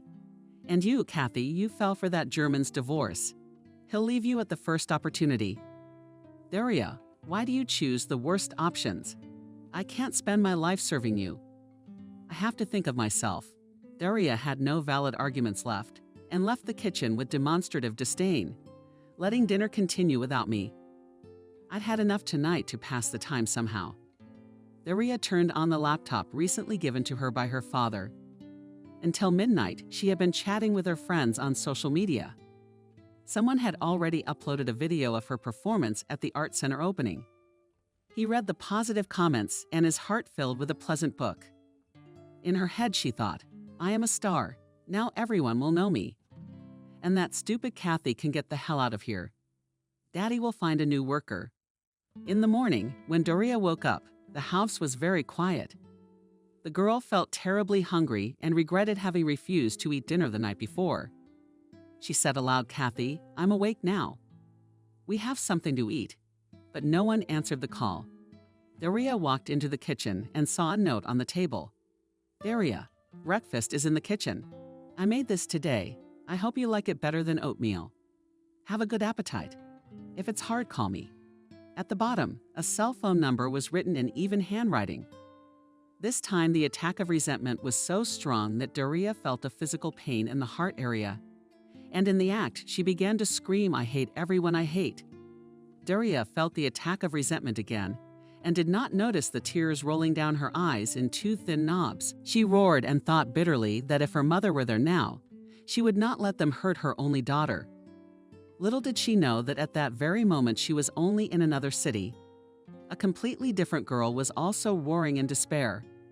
And the reason for the tears, it was a colorful performance. Admittedly, she did not know the name of her doppelganger. The star video, uploaded to the network, in a few hours slipped among the leaders of views. That's why Maria's phone was bursting with calls from her colleagues. But the girl had to listen to mostly unflattering criticism. Maria, and we did not know that in our class, there is a girl with a double ass and quietly you have skillfully passed off as a gray mouse. And you yourself are a star. What kind of speeches can you make? Maria didn't have a laptop or tablet because she and her mother lived very modestly, so she didn't get a chance to watch the video that caused such a stir. But after a string of calls from her classmates, her teacher Kelly called her and asked her sternly, Maria, tell me, please, why am I the last person to hear about your adventures? It seems to me that you should have informed me and the principal before participating in such activities. Maria tried to explain to the teacher that there had been some mistake and that she had never been to that town in her life. But Kelly yelled at her not to be naive. In the age of technological advances, all things secret quickly come to light. Tomorrow I expect to see you and your mother in the principal's office. You will explain yourselves there. Nina wasn't kidding when, on her way home from work, she caught her daughter Maria crying. Who hurt you? You know you mustn't get upset. Maria's mother did not fear for her daughter's health in vain. The girl had been ill since she was very young. At the age of 5, she was diagnosed with a heart defect. The doctors said that the pathology was congenital and that there was a good chance that the defect would heal over time. But a positive prognosis is possible only if Mary will eat right and stay away from colds. The list of prohibitions was spinning and negative emotions. Therefore, Nina strictly followed the daily regime of his daughter. She did not allow her to watch horror movies. She also carefully selected from the literature to read. The woman began to scrutinize her daughter's room, trying to guess what exactly it was that made Mary cry. But the girl had already come to her senses a little. Mom, I haven't watched bad movies or read detectives. I'm just sick of the phone calls. Everyone calls and talks about some video on the internet. Maria tried to tell Mom what had happened. But Nina didn't understand any of her daughter Maria's authoritative narration. What video? I know more or less where this town is, but I have nothing to do with this settlement. You calm down. Now let's go to the neighbor's house. They have a computer and together we'll watch that damn video that has caused such a stir. The neighbor did not deny him a small servant and even offered to help him. He quickly found the necessary material. Here is the film about the Children's Center. The three watched the 2-minute clip recorded with a cell phone and fell silent. Nina didn't want to believe what she was seeing. No, it couldn't be. Molly said to Nina, "There are other things in the world." You may have heard that somewhere. I think in Brazil there is a town where only twins live. The neighbor wanted to add more intrigue, but Nina cut her off abruptly. Molly, what does Brazil have to do with twins? Don't be ridiculous. I don't want my daughter to hit her head. That girl looks a lot like her. But at first glance, it's not Maria. Just a slight resemblance, that's all. The neighbor moved her lips resentfully and turned off the computer. Yeah, I don't really care. I'm not going to get involved in other people's problems. I have enough of my own. All afternoon, Nina tried to distract her daughter from the fun at home. But the image of the girl in the video gave her no peace. And an inner voice kept telling Nina, "You have to find out. It's not just a coincidence. And you know it. You're just afraid that suddenly new circumstances will open up and change everything in your life again." The medical profession says that everyone has phobias. It's just that some people have them hidden. That is, they do not manifest themselves in any way. And in others, these fears run. They express themselves in form. And they greatly complicate a person's life. Thread was haunted by panic attacks since childhood. He lost his mother very early on. And then she passed away suddenly. His father was hit by a truck in broad daylight. Dad was returning from fishing on his bicycle and respected all the rules. But the tragedy could not be avoided. The news that Alex had been hit by a car spread instantly throughout the village. 9-year-old Nina rushed to the scene of the accident, gasping for breath and her heart overflowing with anxiety. But what she saw gave her a real shock. The little girl ran to her father and started screaming in terror, "Dad, please don't die. I'll be lost without you. I'll do anything for you, but don't die." My father was still alive and even tried to smile. "It's nothing, but we've been in more trouble than this. We'll get out of it." The ambulance arrived and the paramedics began emergency treatment. The strict paramedic shouted to the women in the village, "What are you standing there for? Somebody take the girl away. She doesn't need to see this." Someone's strong arms lifted Nina up and carried her away. She was hysterical. "Let me go to my father. He'll die without me." But a familiar voice tried to calm her. "Nina, don't yell at Dad. It won't do any good. They'll take him to the hospital and treat him there. In the meantime, you'll stay with us." That voice belonged to a friend of Max's father. She didn't want to believe the man, so she calmed down. But all night long, she kept screaming. She had nightmares about her father. She wanted to save him from horrible creatures with fiery heads, but each time it started all over again. In the morning, she had a fever, and Uncle Max's wife nursed her for a week. The girl was sick, and when she felt a little better, she learned that her dad had died. The same afternoon after the terrible accident, Max took her to the cemetery and showed her her father's grave. The next day, a relative of her mother's, whom she had seen for the first time in her life, came to pick her up, and he took her with him. They took a long train ride, and Uncle Peter told her funny stories all the way. It was a proven way for the mother's stepbrother to distract his niece from bad thoughts. "Nina, don't be afraid. You'll forget all the bad stuff in the new place. By the way, do you have a little sister? Her name is Christina. She's my daughter. She's about 3 years older than you, but I'm sure you'll become friends." Uncle Peter and his wife tried to surround her with love and care. They partly succeeded, and the child gradually came to her senses. A wonderful relationship has developed with Christina, the couple's daughter. But the past did not want to let Nina go, and it came to her in her dreams, even during the day when the girl was alone. A year passed, then another. But these terrible dreams were repeated with surprising regularity. So Peter's uncle decided to take his niece to a specialist. The child psychologist talked with her for quite a while and then asked her to draw some pictures on a certain topic. Nina did not hear what Uncle Peter's doctor said after this test, but he prescribed her the beautiful pills, which she was to take twice a day. It is true that after this medicine, Nina became inhibited and scattered. Uncle Peter wanted to show her to the doctor again, but with a different profile. But then his wife, Aunt Sophia, came to the defense of the unfortunate. Stop abusing children. You don't need those pills. You should show it to Grandma, and she'll take them all away. Uncle Peter, don't you like that idea? Sophia, I didn't realize you were such a dunce. Only certified medical professionals can be entrusted with your health. The woman didn't give up. Doctors are often impotent. Therefore, do not neglect the proven folk methods. I myself, as a child from a fright grandmother, treated me. And Nina will help.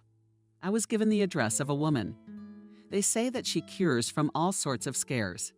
Sophia, that's nonsense. Even the most experienced doctor can't cure all diseases. That's why people turn to witch doctors when doctors refuse to treat hopeless patients. Uncle Peter didn't bother to argue with his wife and waved his hand for her to do whatever she wanted. But remember that you will be personally responsible for the consequences. Aunt Sophia was pleased with her victory and whispered to Nina, "On Saturday you and I will go to see a grandmother who will take away your fears. Don't be afraid of anything or anything. Listen to your uncle. He's big, but he's afraid of everything." Nina remembers very well a visit to an old woman who lived in a little village near the forest. The old woman whispered something to her for a long time. Then she sprinkled Nina with the water stipulated by the aunt. She said that the girl was very frightened. "We must bring her twice more." Aunt Sophia promised, "All right, we will try to come." But already after the first session, Nina felt better. She no longer had scary dreams and was not afraid to be alone in the room. Aunt Sophia watched her niece for a while, and then confidently said, "My friend, we're not going anywhere with you. Stop torturing yourself, you have suffered enough. Live, my daughter, and be happy." Nina tried hard to follow her aunt's advice. She studied diligently at school and then enrolled in a hairdressing course. Her older sister had already graduated in medicine and was very surprised at Nina's choice. She could have found a more respectable profession. With your diploma, you could have studied law or pedagogy, and you went into hairdressing. Nina gave a succinct answer. "I always wanted to beautify people." Actually, the reason for this choice was that she was in a hurry to become independent as soon as possible. Her aunt and uncle had done a lot for her.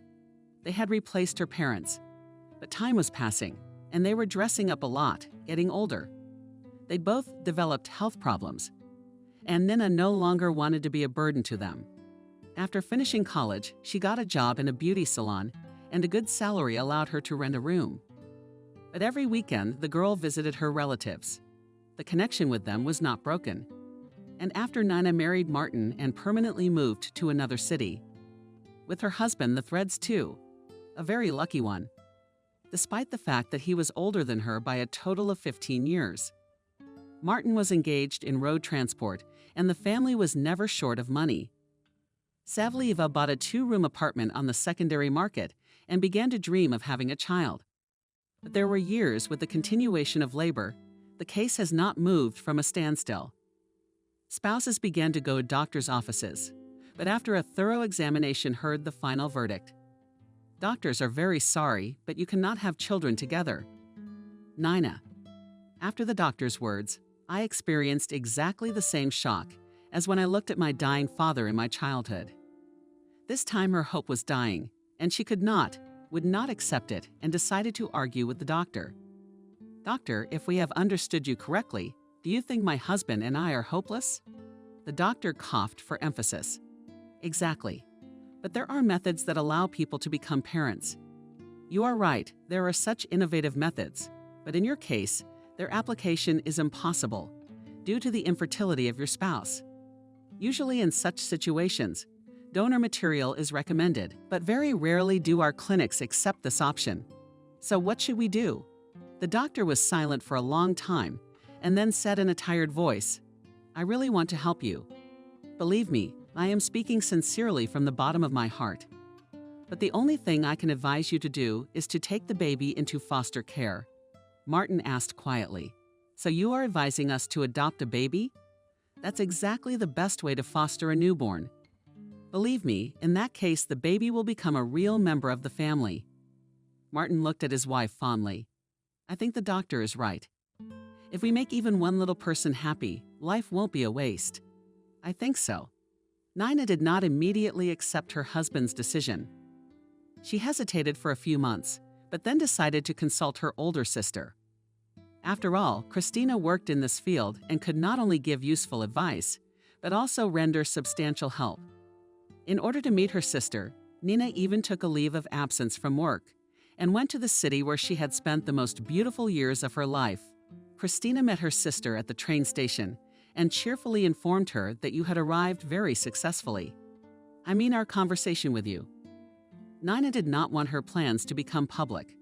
She whispered to her sister Christina, "It seems to me that the train station is not exactly a suitable place to discuss such matters." The relative waved her hand. "Believe me, no one here cares about you. Even if you talk out loud about something out of the ordinary, no one will turn around. I started this conversation because we have to hurry. We have a 2-month-old baby. She's a little thin, but she's active. She was brought to us the other day, and there's already a queue of people wanting to adopt her." Nina felt an inexplicable fluttering in her chest. "Christina, what do? We have to act. The first thing is to meet the baby. What if you don't like each other?" Christina was joking, though. Nina felt a strong excitement again. This happens to people when they jump into the water or fly around the planet. But the young girl's fears were in vain, because the abandoned baby smiled and started walking at the sight of her. Nina hesitantly asked her sister Christina, "Can I hold her for a while?" "Of course you can." Those few minutes the woman remembered for the rest of her life. She barely held the little body in her arms. She felt an incredible surge of energy. Her heart was overflowing with a love of universal proportions. The little girl smiled at him again and said something to him in his incomprehensible language. Suddenly, she kissed the girl on the forehead. "I will not give you to anyone. From today, we will always be together with you." But it's one thing to say it and another to do it. The adoption proceedings were delayed. The bureaucrats in the army of civil servants kept finding fault or demanding new certificates. As a result, the couple had to settle for a month in Christina's small apartment. But the older sister assured that her family was used to the cramped conditions. "We spent 5 years in a 10-meter room in the dormitory, so we have not yet had time to get used to this house." Thanks to her sister's help, the adoption was arranged in a relatively short time.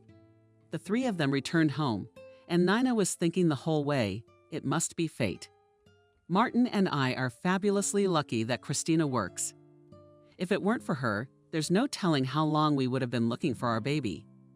And now we have a baby girl, a woman who has suffered so much. I fanatically believed that with Mary's appearance in the family for all eternity, peace and happiness would reign. But these hopes were not fulfilled because Martin could not accept someone else's child. During the first year, he tried hard to be a father to Mary. But Nina saw that her husband did not do it because of the call of his heart. When the adopted daughter grew up and began to explore the world around her, the man became irritable. She stopped smiling and returned home as her daughter slept. Nina realized that something had to be done urgently to save the family. One day she said firmly to Martin, "We have to have a serious talk because we can't go on like this." The man immediately sank onto the couch. He wrapped his arms around his head in a kind of terrifying doom and said, "Nina, I'm sorry, but I haven't calculated my strength. I've tried, but I can't accept this child. As soon as I approach her, a hammer starts pounding on my temples. That girl is a stranger to you." Nina expected anything but this confession, but with numb lips she whispered to Martin, "What do we do now?" The man got up from the couch and started kissing her hands. "Nina, let's take the girl back to the place we took her from, okay? She's still little, she won't remember anything. She will still have a chance to have a family." The woman interrupted her husband's optimistic speech. "Martin, you make it sound like you and I borrowed a dog. You've had enough of it, and now you want to give it away to someone you know. That's no way to treat a dog, you know?" Nina didn't realize she was yelling. Her husband tried to calm her down. "Let's not get nervous now. It's a very complicated matter that can't be solved all at once. Martin, I've made a decision. I'm not going to tell Aunt Maria." The man realized that he could not change his wife's mind and threw out with irritation, "Then I will have to leave this house." In the morning, Martin gathered his things and without a word to his wife disappeared forever from his life. The former spouses met 2 years later at the courthouse. At the divorce trial, the man with undisguised arrogance looked at Nina, and the fate of a single mother did not go in her favor. She does not look very good. Nina did not want to get into an argument with Martin, but did not miss the opportunity to poke him. But you're divorced like a hog, and it's not a good life. Martin blushed 0. You're not. You'd better thank me for leaving your floor. You might say I did it for free. Such insolence infuriated the woman to the depths of her soul, because she was still paying off the loan, which she herself foolishly contracted when she and her husband bought the apartment. She reminded the man of this, and he was immediately taken out of the mood, giving the woman the right. The court hearing lasted a little over an hour, and the spouses divorced by mutual consent. Nina fully assumed the responsibilities of raising an adopted daughter, and Martin voluntarily refused to fulfill his parental duties. Several years passed, and Nina learned that her ex-husband had remarried. Ironically, her new chosen one had 2 children from his first marriage. Only once did they meet by chance in a shopping mall. Martin was not ashamed and rushed to separate from his ex-wife as soon as possible. An apology is expected. The woman asked Martin, "Admit it, are you happy?" Martin shrugged his shoulders, unsure. "I don't know. I guess I'm happy."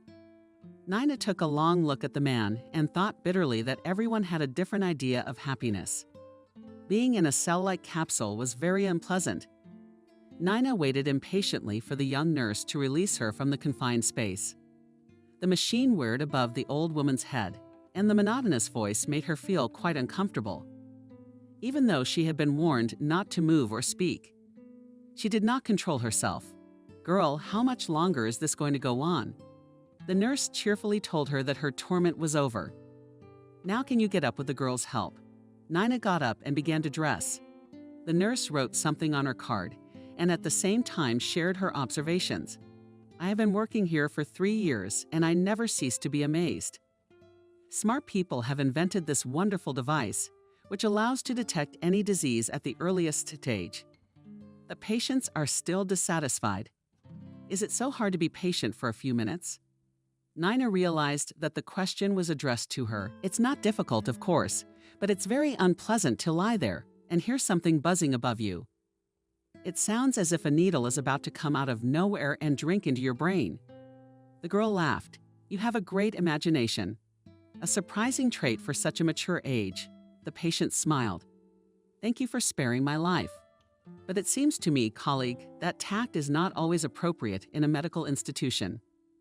The girl wondered, "Are you also a medical professional?" Nina replied with undisguised pleasure, "And I have devoted 45 years to medicine." These hands have claimed more than 100 new lives. To convince the woman showed the nurse. Her friendly hands, the girl looked respectfully. "The results of your examination will be ready in about 15 minutes. I will take them to your doctor myself." Nina thanked the nurse and went to the office, where her fate would soon be decided. She sat comfortably on a free couch and waited her turn. Nina had lived almost 7 decades and rarely complained about her health. In her younger years, she was a serious skier and was even a regional champion. With age, her hobbies changed a bit, but physical activity was always the basis of her lifestyle. Her coworkers often joke that our Nina has a jet engine in one place. With that activity, she will work until she is 100 years old. Matron herself was not swinging on those terms, and she also said it jokingly to her daughters. "I doubt until I'm 100, but I will work until they take me off the ward." When it came time to draw up the pension, Nina boldly declared, "I'll work alone for a while longer. It's boring to be between 4 walls." Everyone knew that the woman had no one but her niece. The clinic's management met her needs and extended her contract, and Nina continued to share her invaluable experience with the young addition. But she had barely passed her 7th decade, and her health was failing badly. Weakness, severe dizziness, loss of appetite appeared. For some time, the woman attributed these symptoms to age-related changes in the organism. But then he began to lose weight, and this alarming sign could not be ignored. Her strength was fading day by day, and she had to take a well-deserved vacation to distract herself from her sad thoughts. At first, Nina took to reading books and then sought the friendship of the women in the neighborhood. She believed that positive emotions would help her to improve her health, but to no avail, and the weight continued its rapid decline. There came a time when she fainted in the store. It was then that the woman decided to take serious care of her health. She had already undergone many tests, but the doctors could not determine the cause of her ailment. This question kept her awake at night. She tossed and turned sleeplessly, repeating, "Lord, why am I being punished? Wherein have I sinned before you?"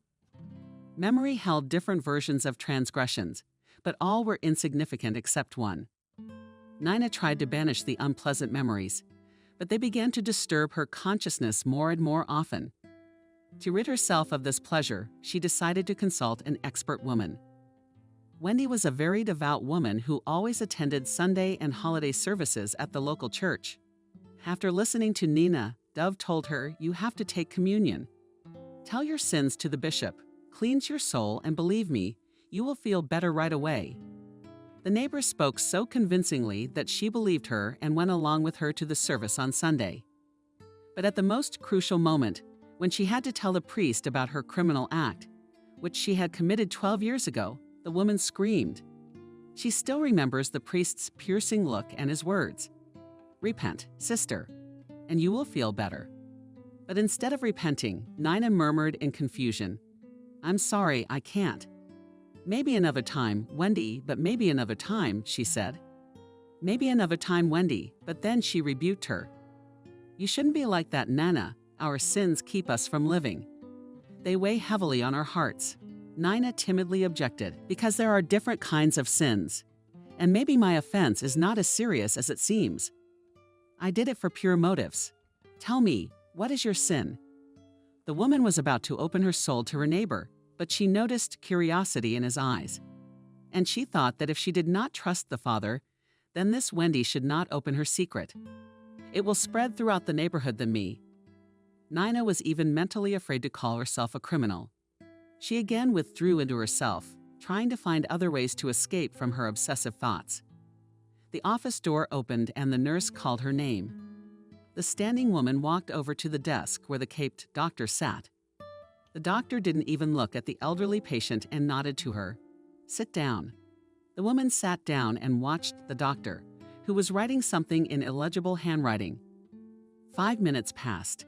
Finally, the doctor put aside the previous patient's chart and began to read the results of Nina's examination. As he studied the conclusion, his face became increasingly grim. He looked at the patient and immediately looked away. "Unfortunately, Nina, I have nothing to please you. To be frank, the situation is very bad." The old woman felt a tremor throughout her body. "I have cancer." The doctor kept silent and looked away from the window. The patient had to repeat the same question. "Doctor, I have cancer." "You are too late. It's advanced. It has metastasized. Given your age, doctor, I understand. I've also worked in medicine for almost half a century. Can you tell me how much time I have left?" Unfortunately, that's a question no one can answer, and I don't advise you to prepare for an imminent end. With proper treatment, you can slow down the process. And will you still have a few years left to enjoy your loved ones? "I have no one." "Thank you, doctor, for your frank answer. I will consider whether I should receive treatment." The doctor was surprised at the woman. What kind of reflection can there be in a situation where even one day is important? "I am writing you a referral for urgent hospitalization." "Doctor, can I come back tomorrow? I have some business to take care of." The doctor disagreed. "Okay, I'll let you go until tomorrow." "I'll let you go until tomorrow." Nina couldn't remember how she had gotten to her apartment. She wanted to cry so badly, but there were no tears. She sat on the couch prostrate until evening. Then she reached for her cell phone. Her usual friends had forgotten about her. She hadn't even called anyone, so the phone lay orphaned, waiting for its owner to remember it. In her dresser drawer, the woman frantically searched for her niece's number, as long as she didn't change it. Luckily, after the first beep, the phone rang with a familiar voice. "Aunt Miranda, is something wrong?" Nina felt tears rolling down her cheeks with two hands. My grandfather has diagnosed me with a serious illness. It is heaven's punishment for a grave sin. Aunt Miranda, don't despair. I will come to see you tomorrow. Kathy, I won't be home. I'm going to be hospitalized. But it doesn't matter. I'll come tomorrow. And please don't fill your head with nonsense. Kathy kept her word. And the next day, she showed up at her relative's room at lunchtime. She brought with her 2 bags of fruit, Juice's kissed aunt, and cheerfully said here is a supply of vitamins, so that all this will be destroyed in 2 days. Nina looked at her niece hopefully. Will you come to see me again? Of course I will. How could I leave you alone? Kathy, my dear, why are you showing me so much favor? Because last time I treated you so badly. Nina burst into tears. Kathy stroked her gray head and soothed her like a child. Don't cry. I don't hold a grudge. And it's been so many years. Why remember the past? Objected the aunt. How can you not remember it if it doesn't give you peace? These memories upset me. I never believed in magic and other nonsense, and now I believe it. My illness is a punishment for a terrible sin I committed when I had a sound mind and a strong memory. Kathy was worried about her aunt's condition, but she couldn't wait to tell her biggest secret, and the niece had to give in to her aunt. But as the woman told her terrible secret, terror gripped her. Kathy, please don't interrupt me. You're the only one I can trust. Maybe you can correct my mistake, Aunt. I'll try if it's in my power. Nina covered her eyes and began her confession. It happened 12 years ago, if we don't count another 2 months and a few days. My shift was coming to an end when my shift partner called to tell me she was having problems with her family. She asked me to fill in for her, promising that I would work the substitute shift afterward. I agreed. There were only 7 laboring women in the room and one 18-year-old bimbo who kept saying she didn't want to have a baby. She ran out of the room several times and asked me to give her a pen and paper. She wanted to write a cancellation, but I explained the rules and she seemed to calm down. I had a cup of tea and pulled myself together. Then I got a call from the emergency room. They had brought in a woman with kinks. Well, it's not the first time. And of course I didn't hesitate. I thought I could handle it myself. The baby was born very weak. She took a chance and died. Mom is hysterical, says she's had IVF 3 times. The first 2 times she had miscarriages, so the 3rd pregnancy she was in labor. She took a couple of days off to go home. It was my husband's anniversary, and then she went into labor. I did everything I could to calm the unfortunate one down, advised her to try again. But she said it was the last attempt because she was at the limit of her age. Nina kept quiet, and Kathy thought she had fallen asleep. But the woman wrinkled her nose painfully and asked for water. She quenched her thirst and continued. While calming that mother, the girl who was going to write the cancellation went into labor, and that's when I made a fatal mistake. I again relied on my experience and did not call the on-call doctor. Although what could help the district therapist in that difficult situation? The delivery was quick, and it turned out that the baby girl walked with a double. The first child came into the world safe and sound, immediately screaming. With the second baby, I had to struggle while taking care of her. My young parturient started to bleed. The situation was critical, but my brain was working like a computer. The first woman was still in the delivery room, and I suggested she take the baby from the twin. There was no time to think about it, because the resuscitation team had to be called urgently. The woman understood the complexity of the situation and agreed immediately. She even promised to thank me generously. Then Nina paused again. Kathy said, Tia, you are very tired. You need to rest. Don't worry. I'll sit here, and then you can tell me what happened. The woman gave them a big smile. What happened next was nothing special. They took the young mother to intensive care, but they couldn't save her. The girl did not plan to become a mother from the beginning. She was not registered at the antenatal clinic. Later it became known, according to her friends, that she tried several times to get rid of the pregnancy, but the twins turned out to be very lively. And how the lucky mother thanked her. The aunt smiled again. Not like I found her later in the archives. Turns out this lady was the wife of a big boss. When she saw me, she started screaming up and down the street that I was an extortionist. She threatened to call the police. And how did that turn out? Nothing. I gave up and wished her well. I saw her around town a lot after that, but she always pretended she didn't know me. But I'm proud to, so I didn't try to be friends with her anymore. At first, however, I wanted very much to tell her husband everything, but then I changed my mind. I imagined how they would vent their anger on the child, and I lost all desire to defend the truth. The more the aunt opened the veil of secrecy, the clearer the picture became for Kathy. She collated some of the facts she knew and realized who the woman was. What remained unclear was the fate of the second child. But Nina shook her head. Kathy, it is this circumstance that weighs most heavily on me. I would probably give the rest of my life without regret to know anything about the second child. All I know is that she was sent to the nursing home because she was so weak. God only knows what happened to her afterwards. Kathy returned home with a strange feeling of emptiness. She did not accuse her aunt of any crime, although what she had done fell into that category. I don't know how I would have acted in my aunt's place, but how could I tie the ends of the same rope together? There were many more questions Kathy was trying to answer. She realized that no one gave her the right to interfere in people's destinies, but she could not remain indifferent. For a moment, she imagined how she would carry her aunt's secret for years, and she realized that she had to do everything possible to reunite her sisters. This year's autumn came unexpectedly yesterday. The sun was shining brightly, sparing no heat.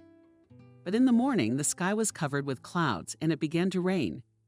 Maria looked out of the window. Mom, why is everything in life so unfair? I thought the weather would be nice on September 1, but the weather is so bad I don't even want to go out. Nina smiles. A famous song says that nature doesn't have bad weather. That's what the song says, but in real life it's different. It's good for you, Mom, that you're hiding in your living room now. And I'm stuck on the line in the rain. Nina put the omelette on the plates. Sit down, my sufferer, for breakfast to share your grief. I'm going to school for the line too. Maria is hanging from her mother's neck. It's so cool. Too bad we don't have a camera. Otherwise, you would have photographed me a couple of times. The woman smiled enigmatically again. And now a moment, attention. There will now be a singing magic session. Pick up Maria's phone. The little girl was speechless at the sight of a small box in her mother's hands. Mommy, it's amazing. A real smartphone is amazing, but it's very expensive. Maria pushed the box with the device away from her. Nina reassured her daughter. Don't worry, everything is fine. I've paid off all the loans and decided to give you a senior gift. By the way, I have some regular clients who have also been doing their hair at home. They pay me a little extra for special services. Maria lost her appetite and couldn't take her eyes off the wonderful box. Mom, when I grow up, will I buy you a car? No, I'll give you a whole living room and you'll own it. Nina wanted to thank her daughter for her good intentions, but she didn't have time to do it, because Maria suddenly asked Mom, "You think this girl who looks like me? She has her own smartphone." The woman was taken aback. Maria, why do you remember this girl? Sometimes I dream about her. She says we are sisters. As Nina pondered, Maria continued. Once I dreamed we were walking together. Then she asked me in a dream to go see her.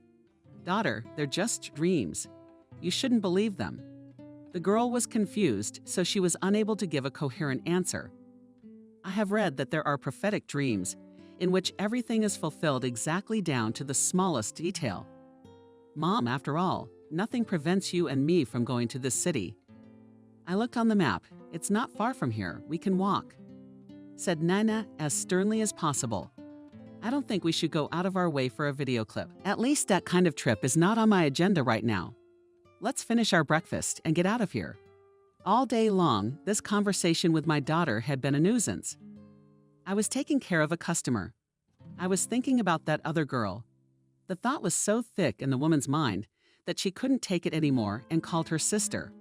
Christina, I need to ask you something. What is it? Tell me what's on your mind. It's not convenient on the phone. I heard Christina sigh. More secrets. Then let's talk on the phone. Sister, you know my finances are tight. Oh, wait, I can ask my neighbor. Oh, that's great. Call me tonight and we'll talk. At the appointed time, Nina told her daughter she had to go out for a while.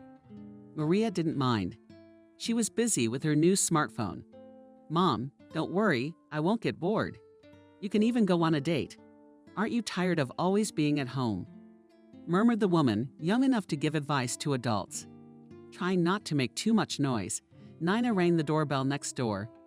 Molly looked at the visitors in surprise. Nina, what's wrong again? No, we're fine. We just need your help again to sweeten an awkward moment. The guest pulled out a beautiful box of chocolates. The neighbor smiled at the painful trio of fillies filled with walnuts.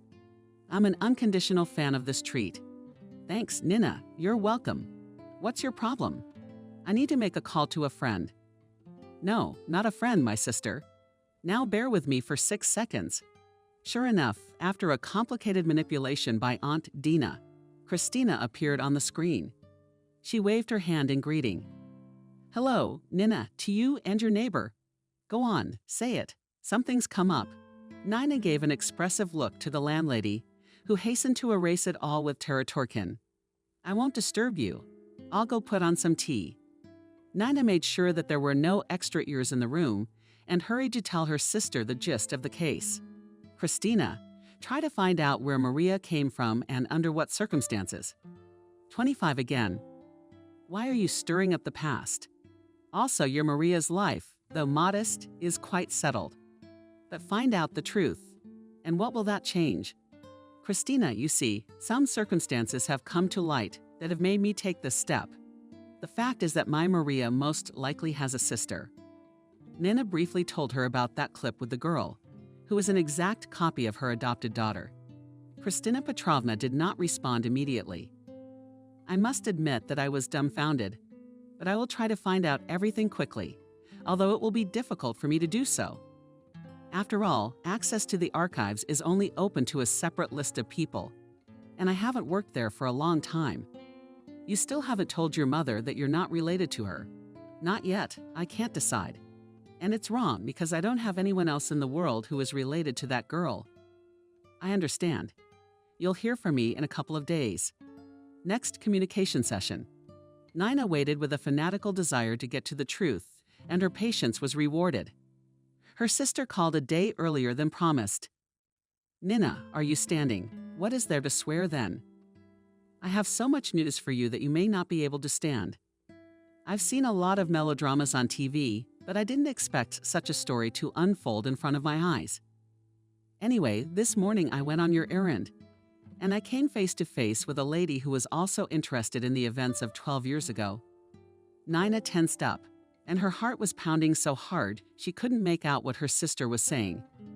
Meanwhile, Christina kept pouring out information. There is no 100% certainty, but we can assume there are 2 of them. So she's a twin of another girl who is also being raised in foster care. But it's a complicated story, so I think you need to meet that woman and talk to her. Nina had not yet realized what her sister had told her. Speechless, she repeated over and over again. Yes, of course. Anyway, I'll give you this lady's phone number and you'll make arrangements with her.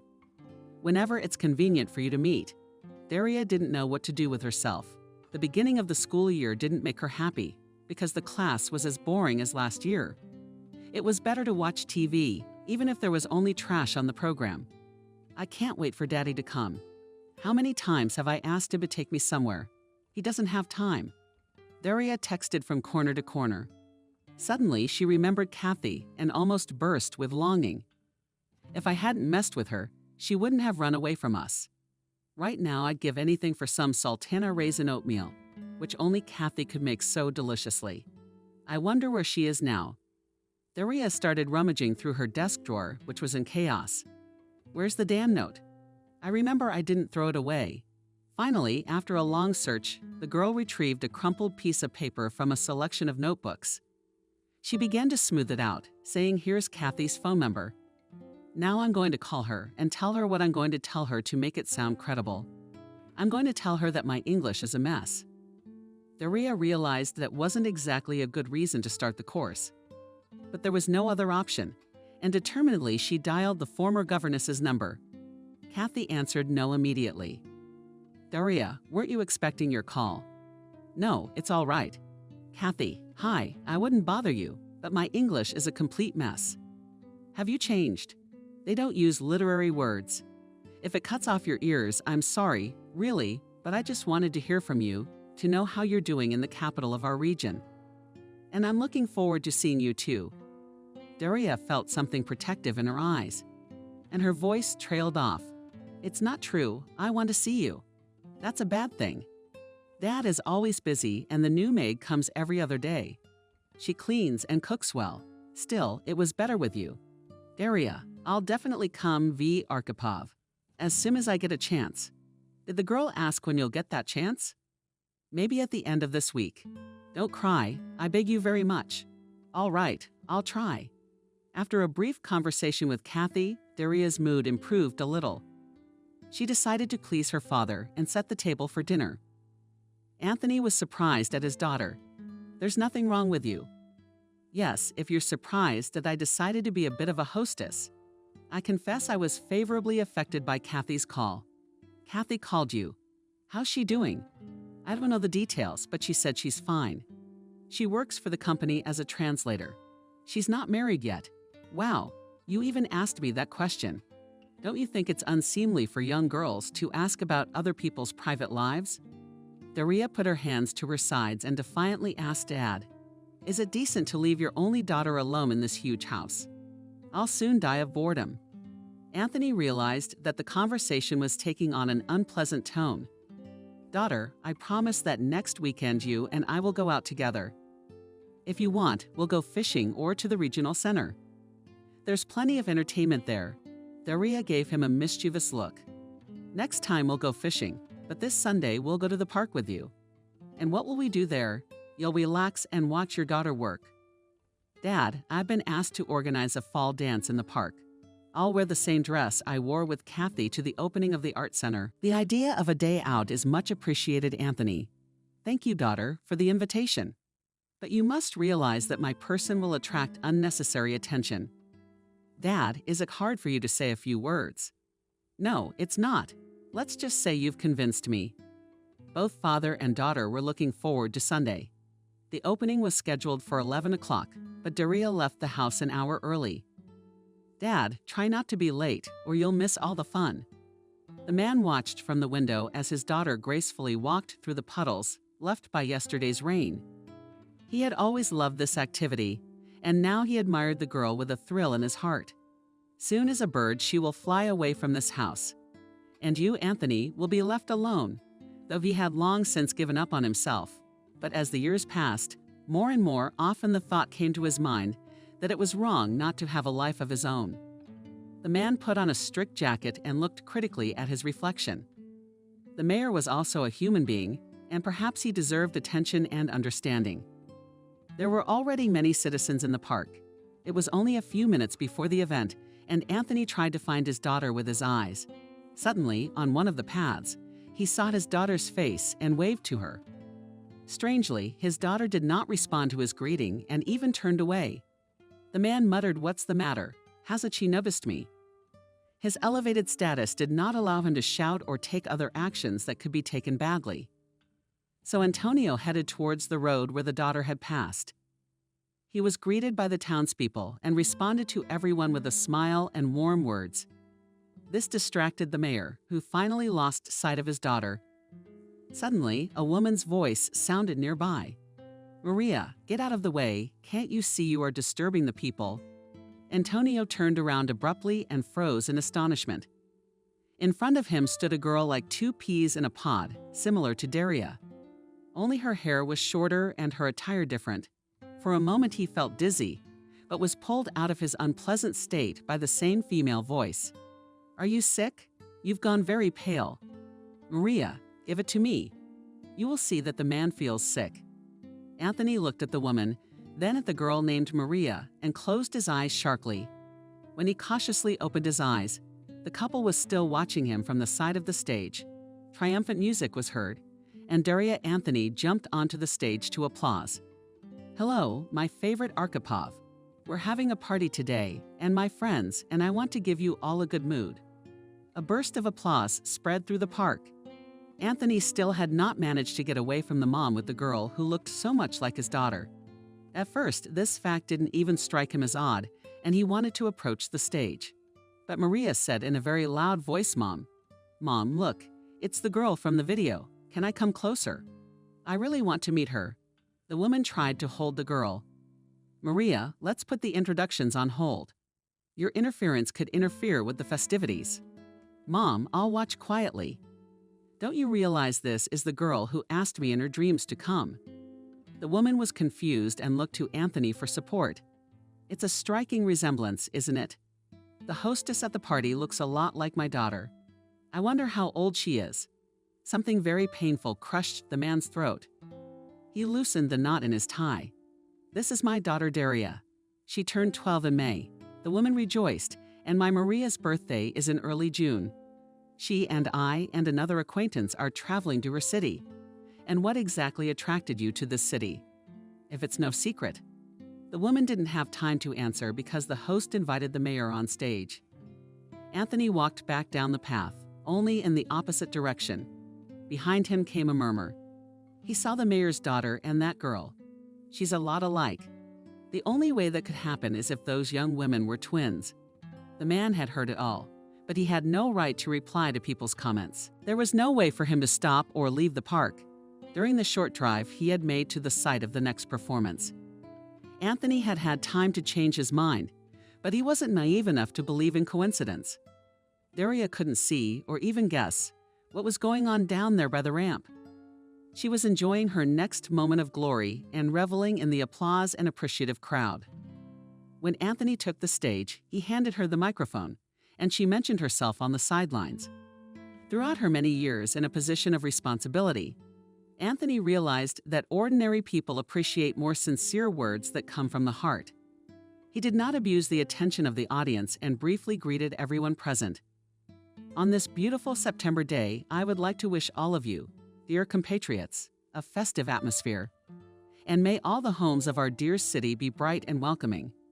The voices of his children rang out. The party continued, and Antonio began to think feverishly about what he should do next. His head was splintering with all sorts of thoughts. When he saw Kathy at his side, Kathy, Anthony, if only for a second, forgot everything because Kathy impressed him. There was something very different about her, as if she were a compressed spring. Kathy held her head high, her gaze straight and open. But seconds passed, and Anthony let out a long sigh. It would be interesting, of course, to chat with her, to find out how she was doing. But that didn't matter to him at the moment. He was about to tell Kathy. Daria walked past him. She almost made the mistake of running him over, literally bumping into Kathy. She smiled and hugged Daria. "So you keep carrying everything in your path." A while ago, Daria would have been offended, even responded rudely. Now she was smiling. "Kathy, did you see my performance?" "Of course I saw it, and I wasn't the only one." Kathy looked at Anthony, who was staring at the girl his daughter looked so much like. "Anthony, if you're looking for Maria and her mother, they're waiting for us at the cafe on the boardwalk." The man turned slowly toward Kathy. He felt the earth tremble beneath his feet. All the worst suspicions were beginning to come true. Had she hit her head? No, he doesn't want to know anything, let alone change anything. Daria is his daughter, and no other situation interests him. He was about to tell Kathy, but suddenly the thought came to his mind that maybe Daria is his daughter. And that girl too, although it wasn't impossible. He had been several times to ultrasounds with his wife, and had clearly seen a boy. "Kathy, I'm sorry, but Daria and I can't go today." Kathy interrupted him. "Anthony, we have to. You realize it's better to talk. They're not accusing you of anything. People just want to know the truth.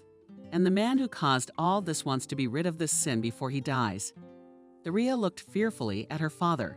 "Dad, what is he talking about?" Kathy smiled at him. "Daria, are you afraid? You've never been afraid of anything. If your father decides to do it, there's someone I'm going to introduce you to." Daria's in a pose.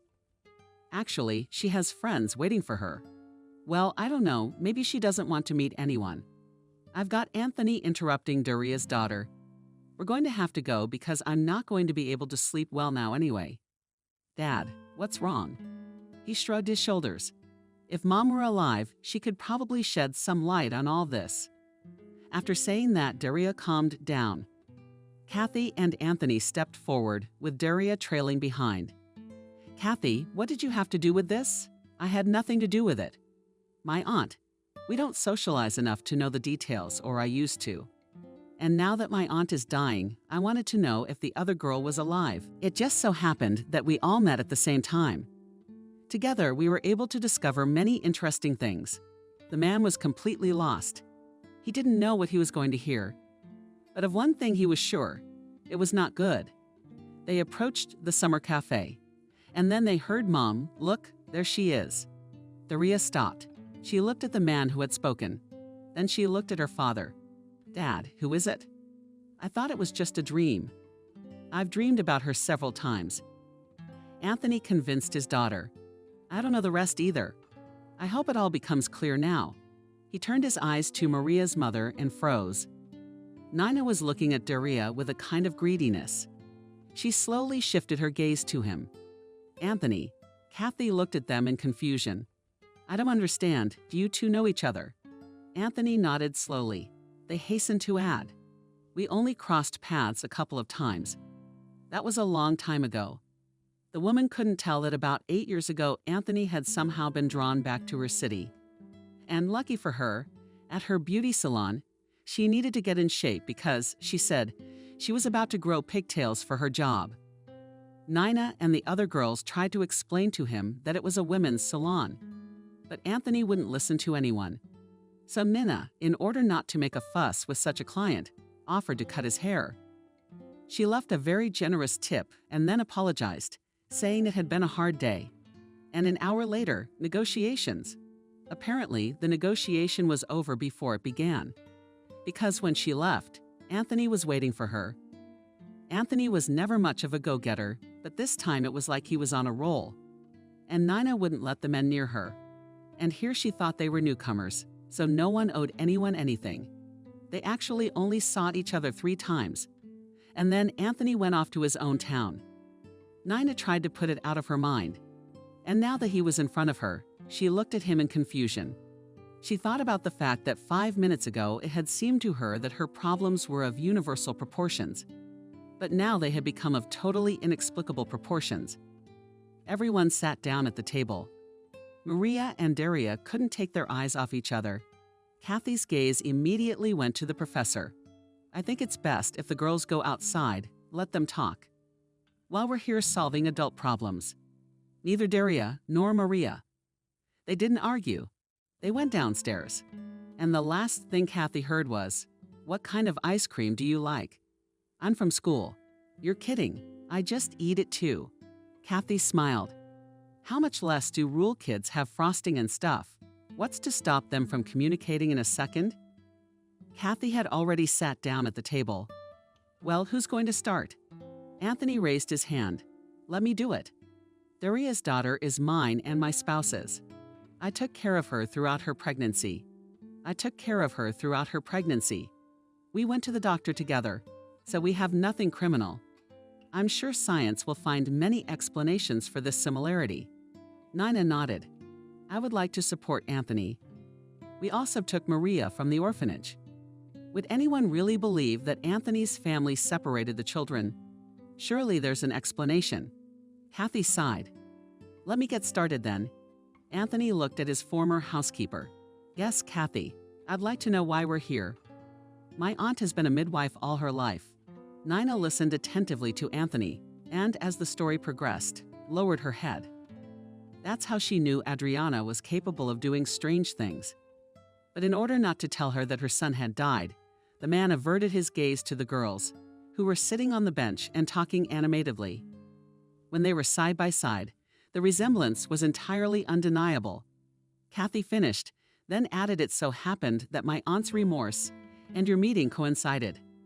Now I can tell you that the other girl is fine. It's up to you to sue her or not. But she's not going to get a trial anyway." Anthony smiled sadly. Why would he sue her? She made a few people happy, at least for a while. Would the girls have been better off in an orphanage? Kathy stood up. Then I guess I'll be going. No need to go to Audie's house.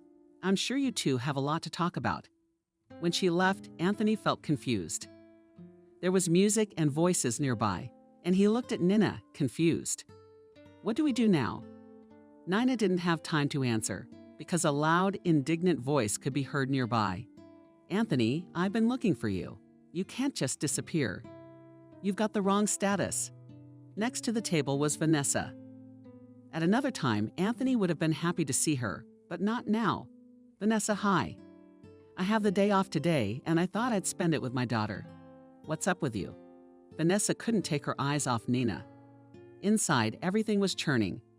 She had been looking for years for a way to get closer to Anthony, as they say, little by little. And here she was planning to spend with her daughter. Vanessa invited the tongue, but it was too late. Anthony's gaze became one. Everything she had worked so hard to build between them crumbled in an instant. Vanessa, are you forgetting? I'm sorry, Anthony, you've got it all wrong. Vanessa hurried out, but when she came down the steps, she froze. There were two Doria sitting across from her. True, one was a little thinner and didn't look quite so brazen. The woman turned around. She looked at the couple seated at the Euless table, narrowed her eyes. Well, that got rid of the mayors. She walked briskly down the path, plotting a plan in her head in case things didn't go her way. Doria gave Vanessa a dirty look. Maria immediately asked, "Who is that?" "That's my father's assistant, who sleeps and dreams of moving in with us." "Why, he doesn't have a home of his own." Doria laughed. "Maria, you're kidding. She wants to be the mayor's wife, that is, my father's wife." Maria even blushed, then burst out laughing. "I understand that she doesn't stand a chance. I won't let that happen." Anthony finally looked at Nina. "Hi, Nina." "Hi, Tony." Nina averted her eyes in embarrassment. This was definitely someone she never thought she'd see again in her life. Then it all came up. Maria, the illness, her husband leaving her. Tony, for her, it was a breath of air, a kind of exercise. But Nina clearly understood that it was before exercise and nothing more. When they were saying goodbye, Anthony asked, "We'll see each other again." Nina then shrugged her shoulders. "Why? We both get some rest, relax, and that's it." He nodded. He's right. At home, his wife and daughter were waiting for him. And all in all, frankly speaking, Anthony didn't realize how it had all turned out. It was as if something had hit him over the head, so he decided to forget it all as well. I think we need to figure out what to do next. We can't just leave because our daughters will have too many questions. And it wouldn't be right. They're twins. Nina sighed. They lived in peace. And here they were. She didn't understand how things would go on. How to explain to the girls that, although they were sisters, they would have to live in different cities and with different families. I don't know what's next. Maria is my daughter, and that says it all. Anthony looked somberly at Nina. Doria is my daughter, but that doesn't stop them from being sisters. Nina agreed and nodded. And the man asked Nina, "Where are you staying?" "I haven't been anywhere yet. I'm sure we'll be here for more than a day." "Maybe you should come to our house. We have a big house, plenty of room for everyone. It'll give us time to figure out what to do next. This is awkward. What will your wife say? Adriana died a few years ago, so apart from the housekeeper, no one ever goes there." When the girls heard they were going to Doria's house from behind, they jumped up and down and squealed. Wistfully thought again that nothing would happen like before. In the evening, when the girls had settled into Doria's room, Anthony picked up the wine. "Nina, maybe we should have a little drink, so to speak, to take the edge off the nervous system." Nina nodded. They sat by the fireplace and Anthony spoke. "The biggest shock for me was that my wife didn't tell me anything. I lost my son, but I lived and knew nothing about it. I love Doria very much. She is my family. How could someone do this to me? And why? Why didn't she take both girls? For a while we thought we were never going to have children. We went to all kinds of doctors. The last one seemed to be a success. Adriana said when it was done that it was the last time. She said there would be no more attempts. Apparently it was out of desperation." Nina was quiet for a while. When I took Maria, I was told the girl was sick and weak. I agreed to everything. I was going to treat her all her life. My husband was sterile, and so we decided to take the baby. Nina smiled sadly. Actually, it was his idea. It took me a long time to decide.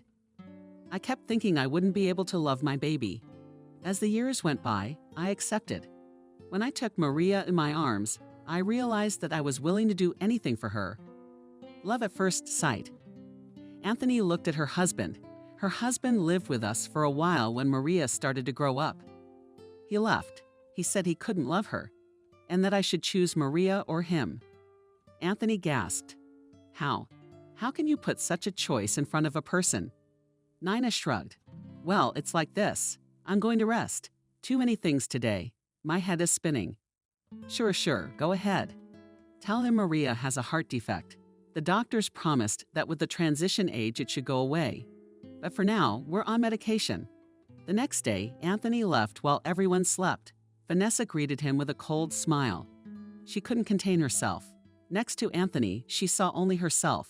And here was a complete stranger. Good morning, Vanessa. Give me the details of the best pediatric cardiologist in the world. She closed the door behind her and the maid's mouth dropped open. Is Daria sick? I wish she were. That's just nonsense. Vanessa immediately twitched. What a lot of thoughts were going through her head. She picked up the phone and immediately calmed down. Running errands for her boss was something she was very good at. Nina decided that they would return home in the afternoon. After all, it was possible to agree over the phone. What was there to negotiate? She wasn't going to change anything. Girls, they could be long-distance friends. And she wanted very much to leave because Anthony's presence near her made her not revolt about herself. What nonsense was going through her head? They had no relationship that could be remembered simply by meeting on a physiological level. An inner voice whispered viciously. A lot of people wanted to meet you on that level. Somehow you turned them all down, but not him. But the plans didn't come to fruition. After lunch, which they had prepared with the girls, Anthony arrived. Nina, get ready. There's a very good pediatric cardiologist waiting. Let him take a look at Maria. Nina wanted to refuse, but then changed her mind. No need for unnecessary consultations. The doctor insisted on a more thorough examination, and they had to stay a few more days. And later the doctor called them back to his office. I have nothing to tell them. Most of the time these problems end when the child is in transition. But in very rare cases, probably 1 in 5,000, not the other way around, they get worse. This is how her child's illness progressed. Nina looked at the doctors with confusion, but they told her, I understand. But if you doubt my competence, ask the attending physician to order tests, not to wait for everything to go away. What do? We have to operate. We can do it here. But you realize that the heart is not the stomach. It's too risky. If you don't operate, you don't have to operate. Maria will not die like in the soap opera. It's just that her lifestyle will be very different from that of her peers. And of course, any nervous shock, too much fatigue, and many other factors could be fatal. We can think. Of course, they left the clinic, and then Anthony spoke. Nina, it's up to you, of course. But think about it. Such an opportunity to give Mary a chance to live like everyone else, to run. Have fun. I'm everything. Nina wiped away tears. She tried not to think about anything bad. In the evening, she talked with Maria. The girl's eyes lit up immediately. Mommy, they're going to let me ride the highest carousel. Besides, Daria and I have decided to go climbing. Nina sighed. Her daughter was right. She wants to live a full life. In the morning during breakfast, Anthony was watching the news. Suddenly he froze. Nina froze too. She asked for the weekend for now. The housekeeper said she would at least cook to pay him back for living here. The local news was on TV and they were showing their girls there. The announcer was broadcasting cheerfully. It seems our mayor or his wife had a wild youth. It's not clear why we only know of one boy. The answer is simple. Just then, a cardiac clinic appeared on the screen. Where did Maria come from? The announcer's voice reached a climax. It's very simple. The second child is sick, and it seems that the parents have abandoned her. Before the announcer could finish, Anthony's phone rang. Sure enough, it was Stephen. Anthony, what's going on there? Good morning, Stephen. There's nothing wrong. Do you watch television? Of course I do, and I will even prosecute the journalists for defamation. The governor has slowed down a bit. I'll wait for you at my house. As soon as you can leave. Anthony turned off the phone, sighed, I have to go to the region. Nina's angry, he said, God, now you're in trouble because of us. That's ridiculous. What's that got to do with you? It's a shame we can't meet Maria. Who would have thought? What kind of technology? I thought you had to be in the hospital for 6 months after heart surgery. Anthony was glad that Maria was okay, but he was also upset because he realized that there was no longer anything to keep them in this town, which meant they would have to part very soon. Anthony is very used to having 2 Darias at home. He knew the other one was Maria, but they looked very much alike. He got used to late-night conversations in the kitchen with Nina. He had not realized before how interesting Nina was. He had to stay in the region after a conversation with the governor, which, by the way, even brought them closer together. There were other pressing matters. Daria was not worried about Daria. She knew Nina would take care of everything, and she flew home as if on wings. It had been a long time since she had the feeling that a whole family was waiting for her at home. Anthony stopped in front of the door. Family? Yes, of course. Only now did he realize why everyone felt so good in the house. Because they felt like family. That's what it was all about. You don't have to make anything up. You just have to be a family. Nina would make the best wife. He really hoped the woman wouldn't reject him. It's not about her as a hostess and mother, but as a woman. But why did it take her so long to realize it? After all, from the very moment they had seen each other for the second time recently, he had already realized that he didn't want to let her go. And it wasn't even because of Maria. Anthony opened the door. It was unusually quiet in the house, and he entered the room. Daria was sitting quietly on the couch. Hello, Daria, where is everyone? Daria looked at him with tears in her eyes. Dad, they're gone. They've gone all the way home. When we were like this, Dad didn't do anything to make them stay. You could have, I know, because you don't care about anyone or anything but your job. He couldn't find anything to say to his daughter, so he raised his voice. Daria calmed down immediately. Daria wiped her eyes. That's right, Dad. How else could you hide your misdeed without yelling at the child? Daria disappeared into her room. Anthony stared in confusion at Daria's door. In the evening, Daria did not come out of her room. Anthony knocked on her door. Daria, let's have dinner. Thanks, Dad. I don't want to. Neither did he. Let's eat. Anthony had never thought he would be so lonely without Nina and Maria. He hardly slept at night. He wondered what Nina was doing now. Would she remember him? Daria went out for a quiet breakfast. Anthony couldn't help himself. Daria, have you called Maria? How are they doing? She's doing well. Dad.